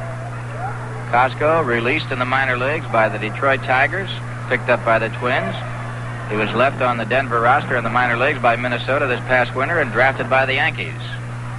Here's a 2-1 pitch. Costco hits one deep. Way back there. Way back near the wall is the left fielder. The wind held that ball up, and Costco is out of there. And he can't believe it. That wind that's blowing in from that left field fence held that one up. And Costco is out on a long fly to left field. So for the Yankees, no runs on a base hit, no errors. 1 man left, and the score after 6.5. White Sox 4 and the Yankees nothing. Your man, Ronald Worth, All-American swimming star, is taking Army ROTC. Ron holds many swimming records and is majoring in history. On the big day, commencement, Ron will get his degree and his officer's commission at the same time. While he fulfills his military obligation, he'll be handling men and equipment in the field he selects. Then if he steps into a civilian career, he'll have practical management experience in his field. If you're in high school now, think about it. Wouldn't you prefer to take Army ROTC and fulfill your military obligation as an officer? Wouldn't you prefer to further your career while in service? To work at and learn more about something you like? Guidance counselor. Find out what it takes to apply for Army ROTC. Find out today.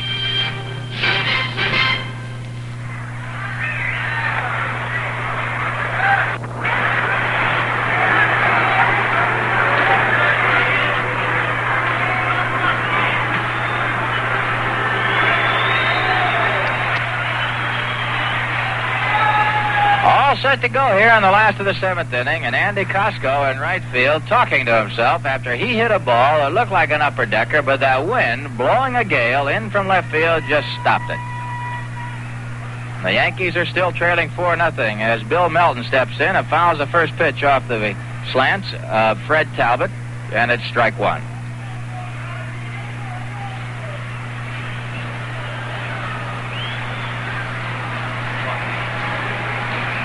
Yeah, it looks like Jim Boughton is starting to throw in the Yankee bullpen. All right, Talbot into the windup. The next one to Melton. He takes low. 1-1. Bill Melton hit a sacrifice fly in his first major league at-bat. That was in the second inning and drove in a run. And then popped a short in the fifth. He's 0 for 1. Recalled from Hawaii just yesterday.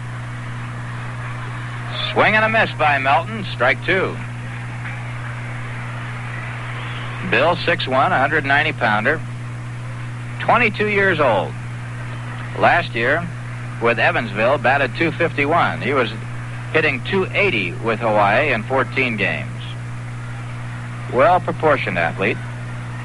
Waiting as Talbot delivers a sidearm curve. It's high and inside. 2-2.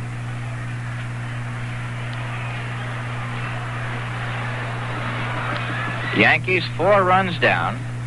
Last half of the seventh inning.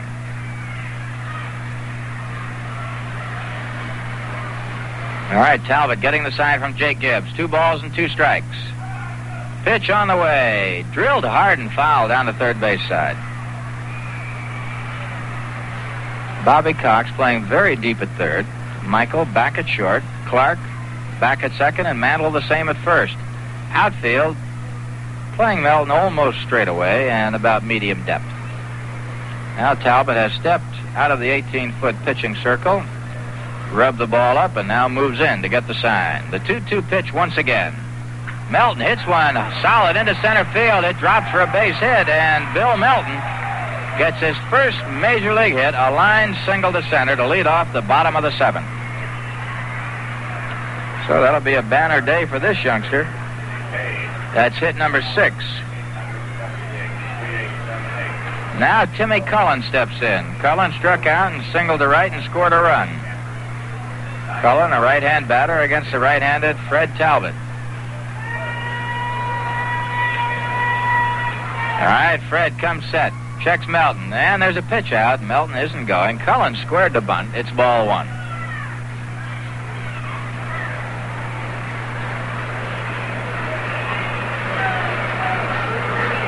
The sun has suddenly popped through here. The lights are on, and there's a bright sun on the field, but overcast clouds all around the area. Cullen takes high, throw to first. They may have Melton. No, he's in there. A diving, headlong slide. Bill Melton, moving off first, almost got caught on a fine throw by Gibbs. 2-0 the count now to Cullen.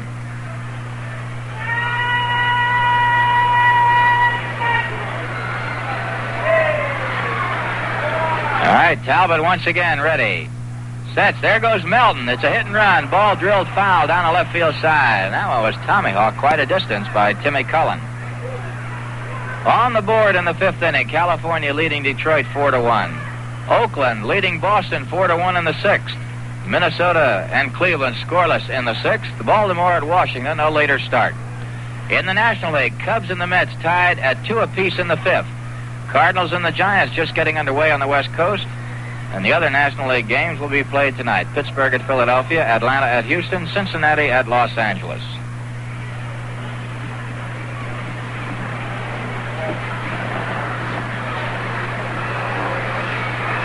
Talbot is ready. Checks Melton. The 2-1 pitch as Melton goes again. A swung on a miss. Throw to second, and Melton is a dead duck. A nice tag by Gene Michael and a good throw by Jake Gibbs. The play going 2-6. Catcher to second with Gene Michael making the tag. It's a 2-2 count now. That was a hit-and-run play that backfired as Cullen swung and missed. On a hit-and-run play, the runner does not try for a good jump. In other words, he's more interested in making sure that the pitcher delivers a ball and that he doesn't get picked off. So you're not really attempting to steal, and you're counting on the man at the plate to protect you with his bat. Here's the 2-2 pitch to Cullen. Fouled back on the screen. Fastball on the letters. Bowden continues to throw in the Yankee bullpen. And as we look ahead, it'll be Tresh, Gibbs, Cox, Michael, and Talbot. Talbot will be the number 5 hitter in the 8th inning. So manager Ralph Houck getting somebody ready just in case the Yankees get something going.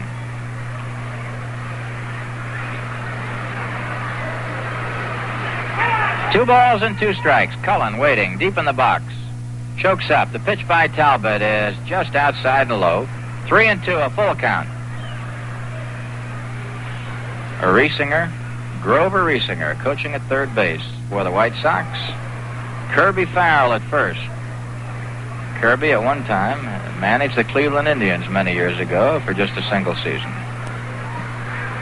Very dedicated baseball man, Kirby Farrell. The payoff pitch now to Cullen. Low, it's ball 4. Let's see, that's the first walk given up by Talbot in this ball game.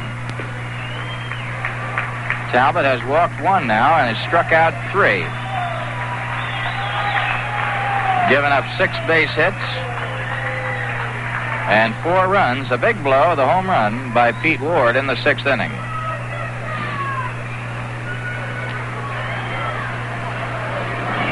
Stepping in now is Cisco Carlos, and moving in at third is Bobby Cox. Mantle holding against Cullen at first. Carlos bounced to third and sacrificed. Somebody threw a rubber baseball on the field, slowing things up momentarily, and while we have a short respite here, Fred Talbot decides he wants another baseball.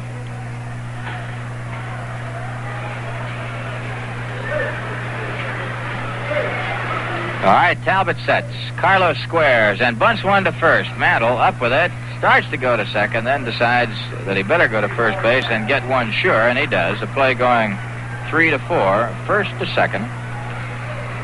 A sacrifice, the second one for Carlos. Down to second base goes Timmy Cullen. There are 2 out. Now here's Louis Aparicio, who struck out and singled to center in the 3rd and again in the 5th.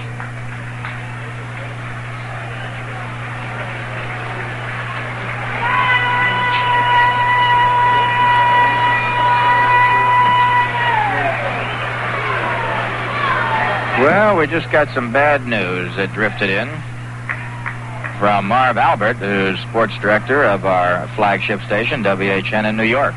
We'll bring it along to you in just a moment. There's a fastball in there to Louis. Dean Chance has suffered a broken jaw that was incurred when he was hit on the side of the face during batting practice. And that will have to hurt the Minnesota Twins. Boy, they have had some rough breaks this year. And this is another one. Here's the 1-strike pitch, and it's foul tip, call strike 2.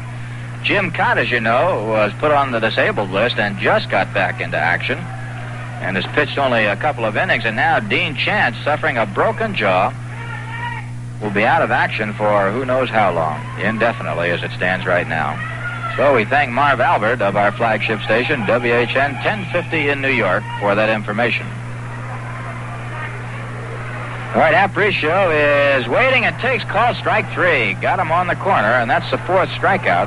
Second time he got Aparicio, and for the White Sox, no runs, a base hit. No Yankee errors. 1 man left. And the score, after 7 full innings of play, it's the White Sox 4 and the Yankees nothing. Here's baseball's favorite feathery fan, the White Owl girl. Hi, Joe. Hey, you're at every ball game. You must really love the ball players. Well, I prefer the ones who smoke White Owls. Like him, over there in the bullpen warming up. Good man. Saved over a dozen games last year. He can play on my team anytime. He knows how to take life big. Prefers the satisfying White Owl New Yorker. The big cigar for the big moment. But he smokes them even when he doesn't win. There's more to life than baseball, Joe. Like what? Like knowing how to look good off the playing field. A White Owl does that for a man. Take the tall, slim White Owl Ranger. I do. It's just great. The right shape, the right taste. Or the mellow White Owl Invincible. The cigar that makes you feel that way. Oh. It just does. You know, you get a lot more from a White Owl than just smoke.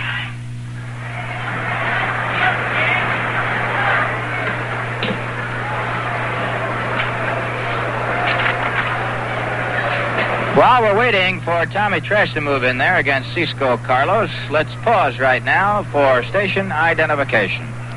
Jerry Ducey here. Give me a call on the phone and we'll chat for a while. Weeknights here at 810 on your dial, WGY Schenectady.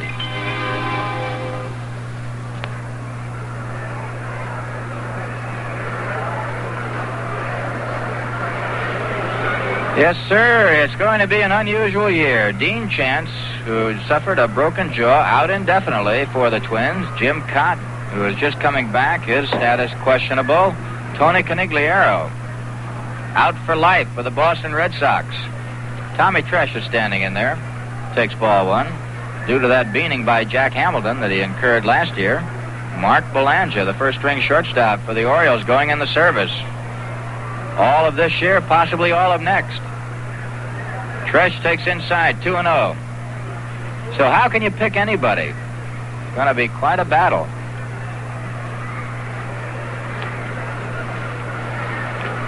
Strike called. Tresh, 2 balls and 1 strike. Tommy bounced to first and fly to left. He's 0 for 2. Orioles, as the action got underway today, were leading the American League. A half a game over Detroit, a game and a half over Minnesota, 2.5 over the Senators. Senators, the surprise club so far in the American League. Ground ball hit to the first baseman. Ward, he's up with it, makes the play unassisted, and Tresh is out of there. 1 up and 1 down. Incidentally, Tommy John and Tom McCraw, if you recall, last night had all the trouble with those errors. He made 3 in 1 inning to tie a record. Are doing service stints on the weekend, and they will be lost for this series. The game today and the 2 games tomorrow. As we mentioned before, it'll be Bonson and Downing for the Yankees, Peters and Fisher for the White Sox pitching in those. A line drive to Ward, and they're quickly 2 up and 2 down. Tresh and Gibbs. Gibbs lining out to Ward at first. Tresh bouncing out. Now here is Bobby Cox, who struck out, fly to center. Gibbs, incidentally, walked and was out trying to steal on the second. Bounced to the pitcher in the 5th, and now is just lined to the first baseman. Bobby Cox struck out, fly to center. We're in the 8th inning. Yankees are trailing 4-0. Cisco Carlos all the way for the White Sox. Fastball is high over Cox's head.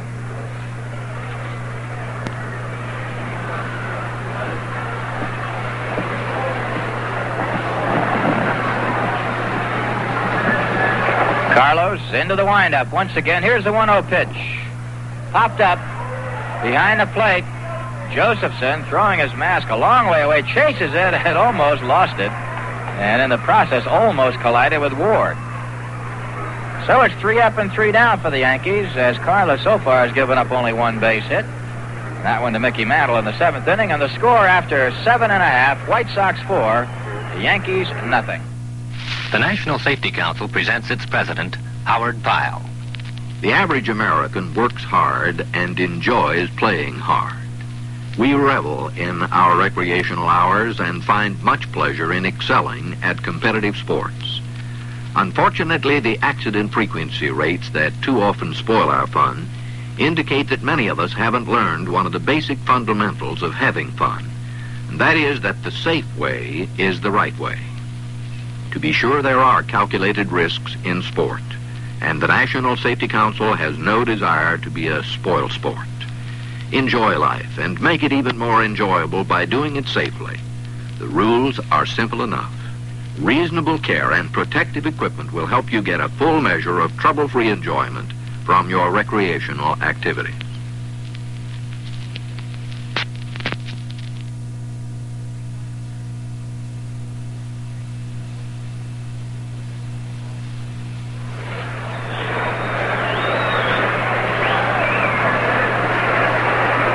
Bottom of the 8th inning, Ken Berry coming on, struck out. Bounced out to the shortstop. Was out unassisted to first. He's 0 for 3 and takes outside for ball 1. The Mets have moved out in front of the Cubs 4-2 with Chicago batting in the top of the 6th. Curveball in there to Berry. 1-1. California still leading Detroit 4-1 on the 6th. Oakland leading Boston 4-1 on the 6th. Minnesota and the Indians scoreless in the 6th. Baltimore at Washington later today. Fastball is low and outside to Ken Berry. 2 balls and 1 strike. National League, we just mentioned. Mets leading the Cubs 4-2 in the 6th. Mets batting bottom of the 6th. There's one down the left field line. It could drop. Tresh coming over. Can't get to it. Gets it on the first hop. Berry digging for second. He's got himself a double. A leadoff double in the bottom of the 8th for Ken Berry, and that's base hit number 7 off Fred Talbot.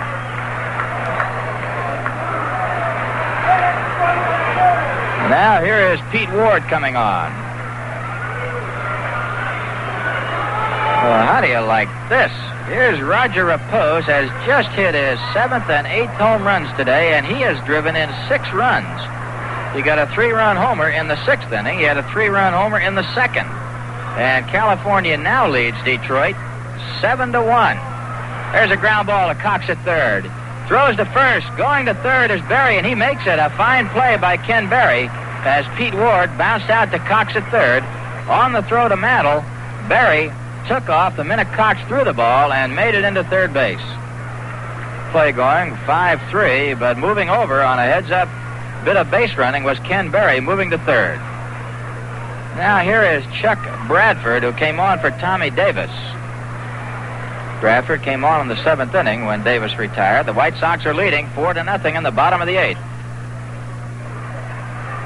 Bradford's first at-bat in this game. Got a runner at third. The Yankee infield is in. 1 out. Roger Repose. How do you like that? Leading the American League in home runs with 8. 2 of them today. 6 RBIs so far this afternoon. One of those Angels have been giving the Tigers fits. There's a ground ball to Cox at third. He's going to come to the plate, and they've got Berry hung up. Gibbs running a back. Cox makes the play. And they throw to first. They may have Bradford. No, he is safe. Mantle dropped the ball, but he was called safe anyway by Emmett Ashford before the ball popped out of Mantle's glove. So that goes as a fielder's choice. And the action is 5-2-5. Third catcher to third. Berry caught in the rundown. And now at first base is Chuck Bradford.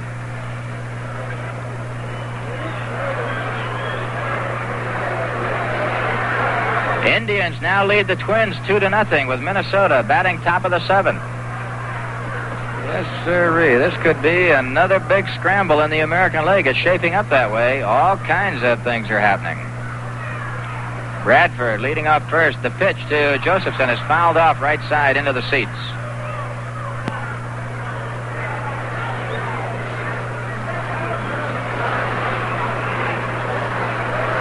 We mentioned some of the things that have happened, and if you just tuned in, Dean Chance, the big man in the Twins pitching staff, had his jaw broken today in a pregame batting practice session, and he is out indefinitely, and that has got to hurt Minnesota.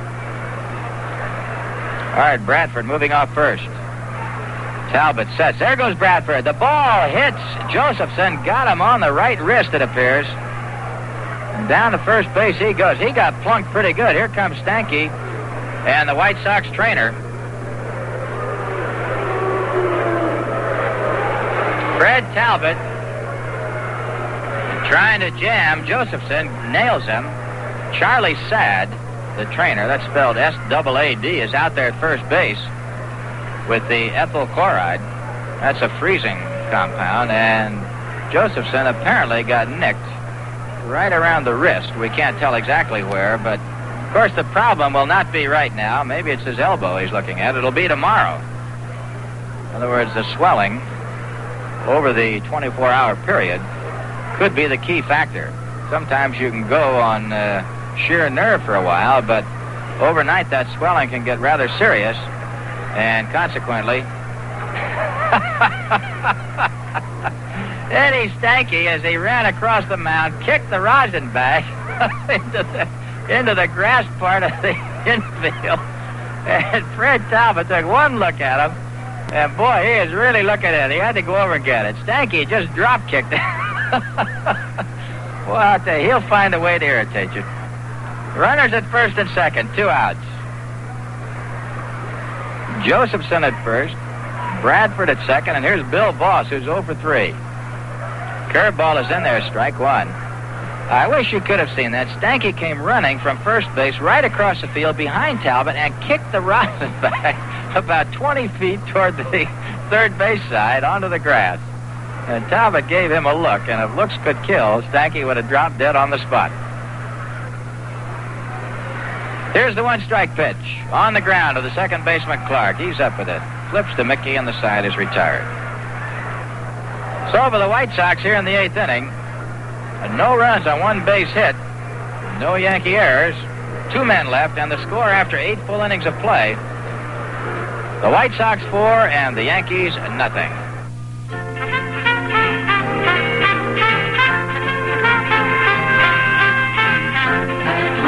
Keeps your car on the go. There's fun and excitement along the way as well as when you get there. When you fill up with Atlantic Imperial gasoline and follow the Imperial Road. Forget about how your car will run. Atlantic Imperial gasoline helps keep it running the way it was made to run, wherever you go. Your drive will come alive when you take the Imperial Road. Pack more fun in your trip and get on the Imperial Road with Atlantic Imperial gasoline. Atlantic keeps your car on the go.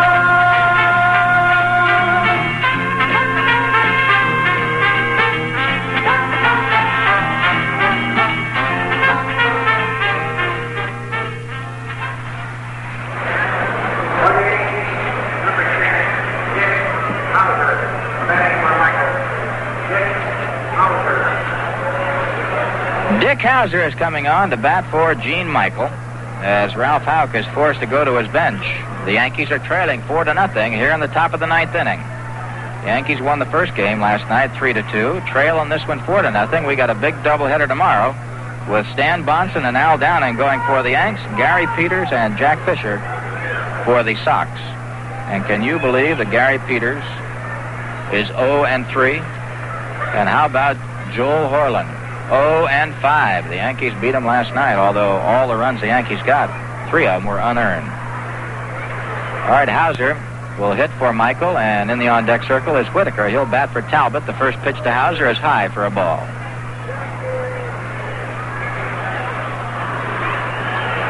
In the 8th, Oakland leading Boston 4-1. California over Detroit 7-1 in the 6th. Hauser takes low, 2-0. In the 7th, the Indians lead Minnesota 2-0. Baltimore at Washington just getting underway. Mets leading the Cubs 4-2 in the 7th. Fastball is high, 3-0. Cardinals and the Giants in San Francisco just getting started on the coast. The other action will be tonight in the National League. Pittsburgh at Philadelphia, Atlanta at Houston, Cincinnati at Los Angeles. In that California-Detroit game, with the Angels leading Detroit 7-1, Roger Repose has hit 2 3-run homers to drive in 6 runs. Fastball is high to Hauser. It's ball 4. See, that's the second walk given up by Carlos, and here comes Eddie Stanky out of the White Sox dugout. Stanky out there to talk to Cisco Carlos.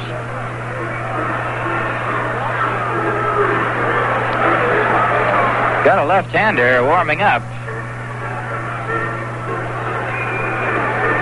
in the bullpen, and it looks like we're going to have a pitching change. I see the car moving out there. Wilbur Wood is warming up, and the car has moved out. It's in dead center field. Wilbur Wood is warming up, but he is not the man that's coming in. So we'll wait and see who it is. Wilbur Wood is throwing, and Carlos walked the batter, and he is out of the ball game, and we're going to have a new pitcher come on. And whoever it may be will pitch to Steve Whitaker, although Whitaker has not officially been announced as yet. Dick Hauser, incidentally, has walked his last 3 times up as a pinch hitter. So the Yankees trailing 4-0, get the leadoff man on here in the top of the 9th inning. Well, let's see who the new pitcher is. Number 23. Well, take a look, and that turns out to be Bob Locker. Bob Locker is coming on for Cisco Carlos. Carlos went 8 innings, and the reason we were somewhat, rather amazed by the sudden pitching change here, unless Carlos is having a bad arm, is that Carlos gave up only 1 base hit. He walked 2 men, struck out only 1 batter, but has not allowed a run. So Eddie Stanky has brought in Bob Locker to pitch here in the 9th inning with a runner at first and nobody out. Steve Whitaker will be the batter for Fred Talbot.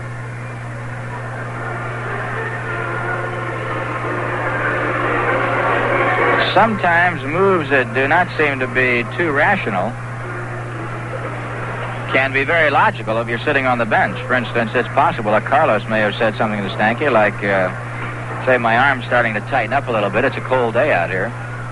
So get somebody ready. Or it might be that he was tiring just a little bit. You never know. Many times what appear to be some unusual moves from up here are very logical if you're sitting on the bench and know the real inside story. Steve Whitaker will be going up against Bob Locker. And let's see, Locker will be making his 7th appearance. Has a record of 1-1. He's pitched only an 8 1/3 innings, 8 1/3 innings so far this year with an earned run average of 3.38. And now here's Steve Whitaker stepping in. Steve off to a very slow start, batting only an even 100. He's 3 for 30. Has 1 RBI, no extra base hits.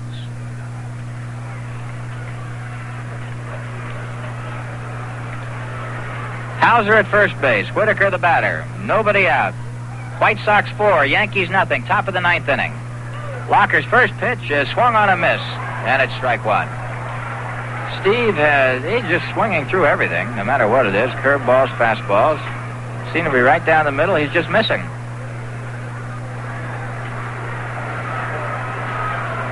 All right, Locker sets again. Ward is playing behind Hauser, with the Yankees trailing by 4. Hauser will not be going. There's a sinker that's low and outside. It's ball 1. 1-1.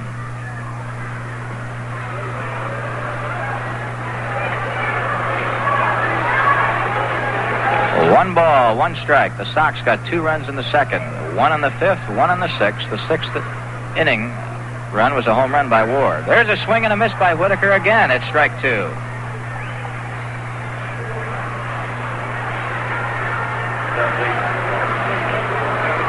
One ball, 2 strikes. Nobody out. Ford coaching at first. Crossetti at third. Defense shifting to the right side for Steve. All right, Steve waiting as Locker comes set. Gets a sign. Pitch on the way. A sinker hit deep to right field. That ball is hooking foul way into the upper deck. Whitaker jumping out in front of a fastball, pulls it.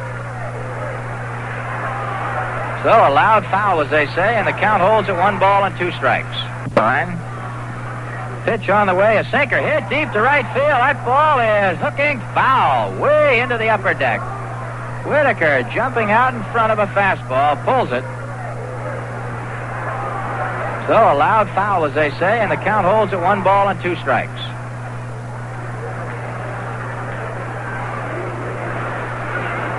Nothing new on the scoreboard.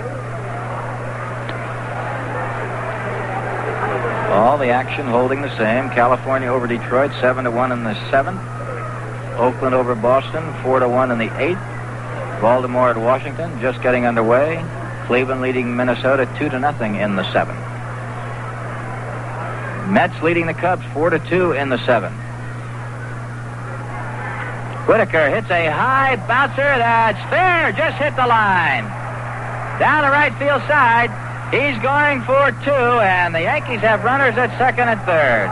That ball kicked a high bounce over Ward's head, and when it came down, it bounced on the white line and kicked off to the right. So Steve Whitaker gets a pinch double. Hauser all the way to third. The Yankees threatening now with runners at second and third, nobody out, and here's Horace Clarke.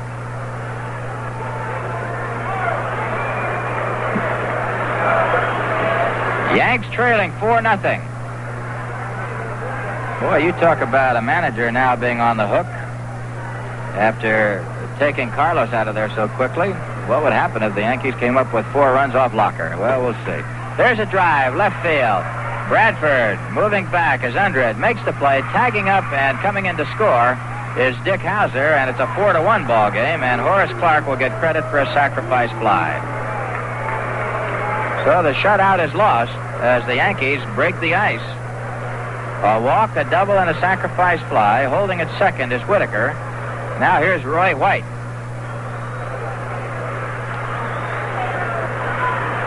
Wilbur Wood and Hoyt Wilhelm. Wilhelm, the oldest pitcher and the oldest man in baseball, still active, I should say. 45 years old this year. Brother. That's a long time to stay in this game. He came up late, though. He didn't come up until about 1952. Spent a long time perfecting that knuckleball. All right, White waiting. Here's a pitch. It's low and outside by Locker. Ball 1. Doubleheader tomorrow. Game time, 2:15 in New York, 1:15 out here. We'll be on the air at 2:10. Drilled foul by White into the upper deck, left side, 1-1. Well, the Cubs have just changed pitchers, so the Mets may be doing something in the bottom of the 7th inning. They're leading 4-2 right now in the bottom of the 7th, and they're batting.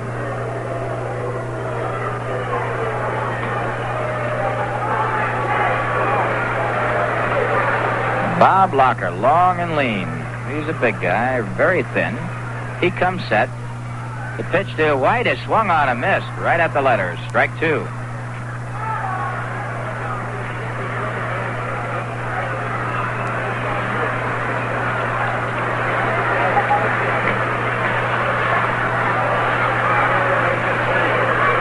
All right, Locker ready once again. Checks Whitaker at second. The pitch to White is swung on, a foul back. Gets away from the catcher. Count remains at 1-2.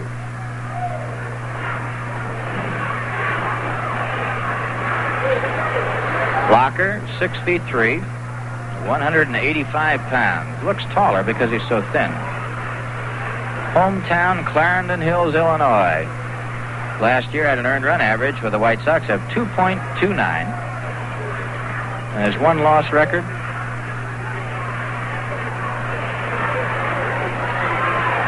7-5. Way outside. Nice play by Josephson on that pitch, and it's 2-2.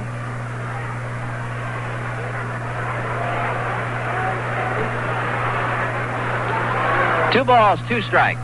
A runner's across. It's a 4-1 ball game. Top of the 9th inning. White against Locker. The 2-2 pitch. 3-2. It's outside. Mickey Mantle in the on-deck circle.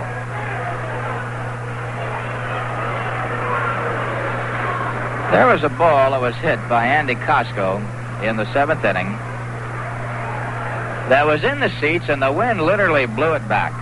And what a difference that has made in this ball game. Pitch to White, drilled hard. Ward has it. And he caught it on a fly, a line drive. They fired a second, and let's wait and see now. Did it hit or what happened? Whitey is having an argument with Ashford, and they said that Ward caught the ball on a fly, and now Houck is out there with Ashford. Ward is out there. Whitaker is still holding at third. Apparently, Whitaker has been doubled up, and this ball game is over. And I'll say this, Emmett Ashford did not indicate one way or the other whether the ball was caught or not. He just looked at everybody.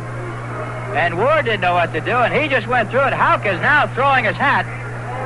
The ball game is officially over, and Houck is talking to Ashford. He's walking right across the field. He is really hot.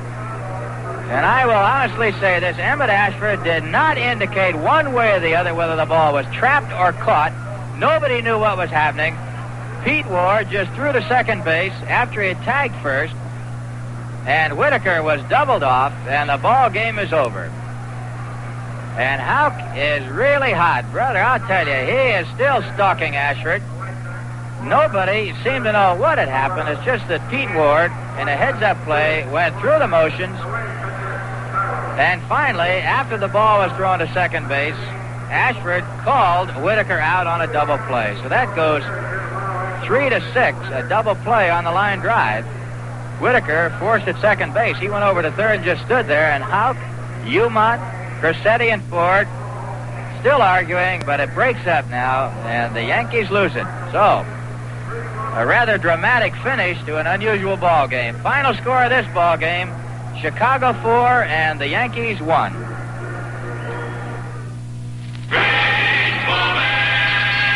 October 10th, 1913, the Panama Canal. For centuries, seamen risked life and cargo sailing 10,000 miles round the Horn between the Atlantic and Pacific. Yet at Panama, only 50 miles of jungle separate the oceans. In 1880, the French attempt to build a canal, but failed. In 1906, the United States decides to try. Colonel W.C. Gorgas, Army Medical Corps, fights dread tropical diseases devastating the workers, while Major George Goethals of the Army Engineers combats steaming jungles, rock-encrusted terrain, cave-in after cave-in. Then, after 7 years, President Wilson presses the special key and the Atlantic and Pacific are joined. As an officer in the United States Army, you can experience many great moments of achievement and success. Yes, if you're good enough to get in, a proud future can be yours in the new Action Army.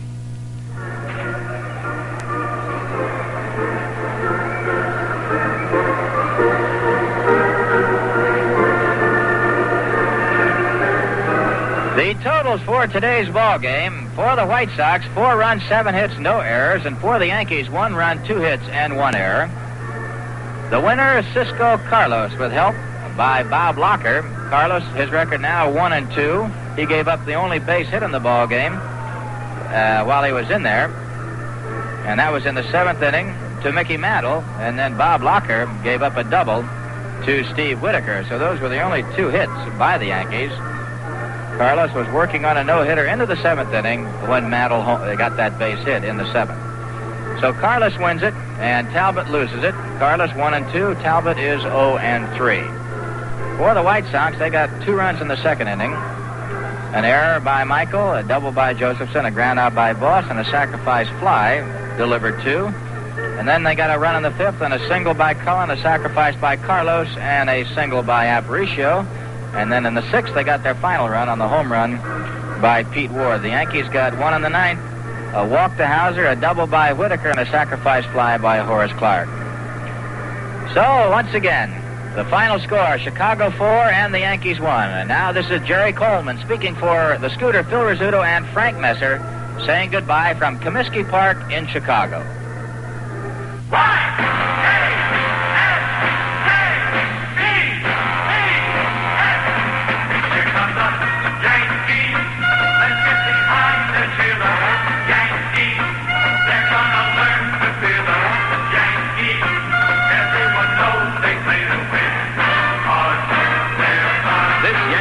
Broadcast brought to you by Atlantic and your neighborhood Atlantic dealer. Go with Atlantic Imperial gasoline and follow the Imperial Road. The going's great when you drive the Imperial Road because Atlantic Imperial gasoline helps keep your car running the way it was made to run all the way. So come on, get on the Imperial Road with Atlantic Imperial gasoline. And by White Owl Cigar. White Owl, made from patiently aged tobaccos for extra flavor and mildness. Remember, you get a lot more from a White Owl than just smoke.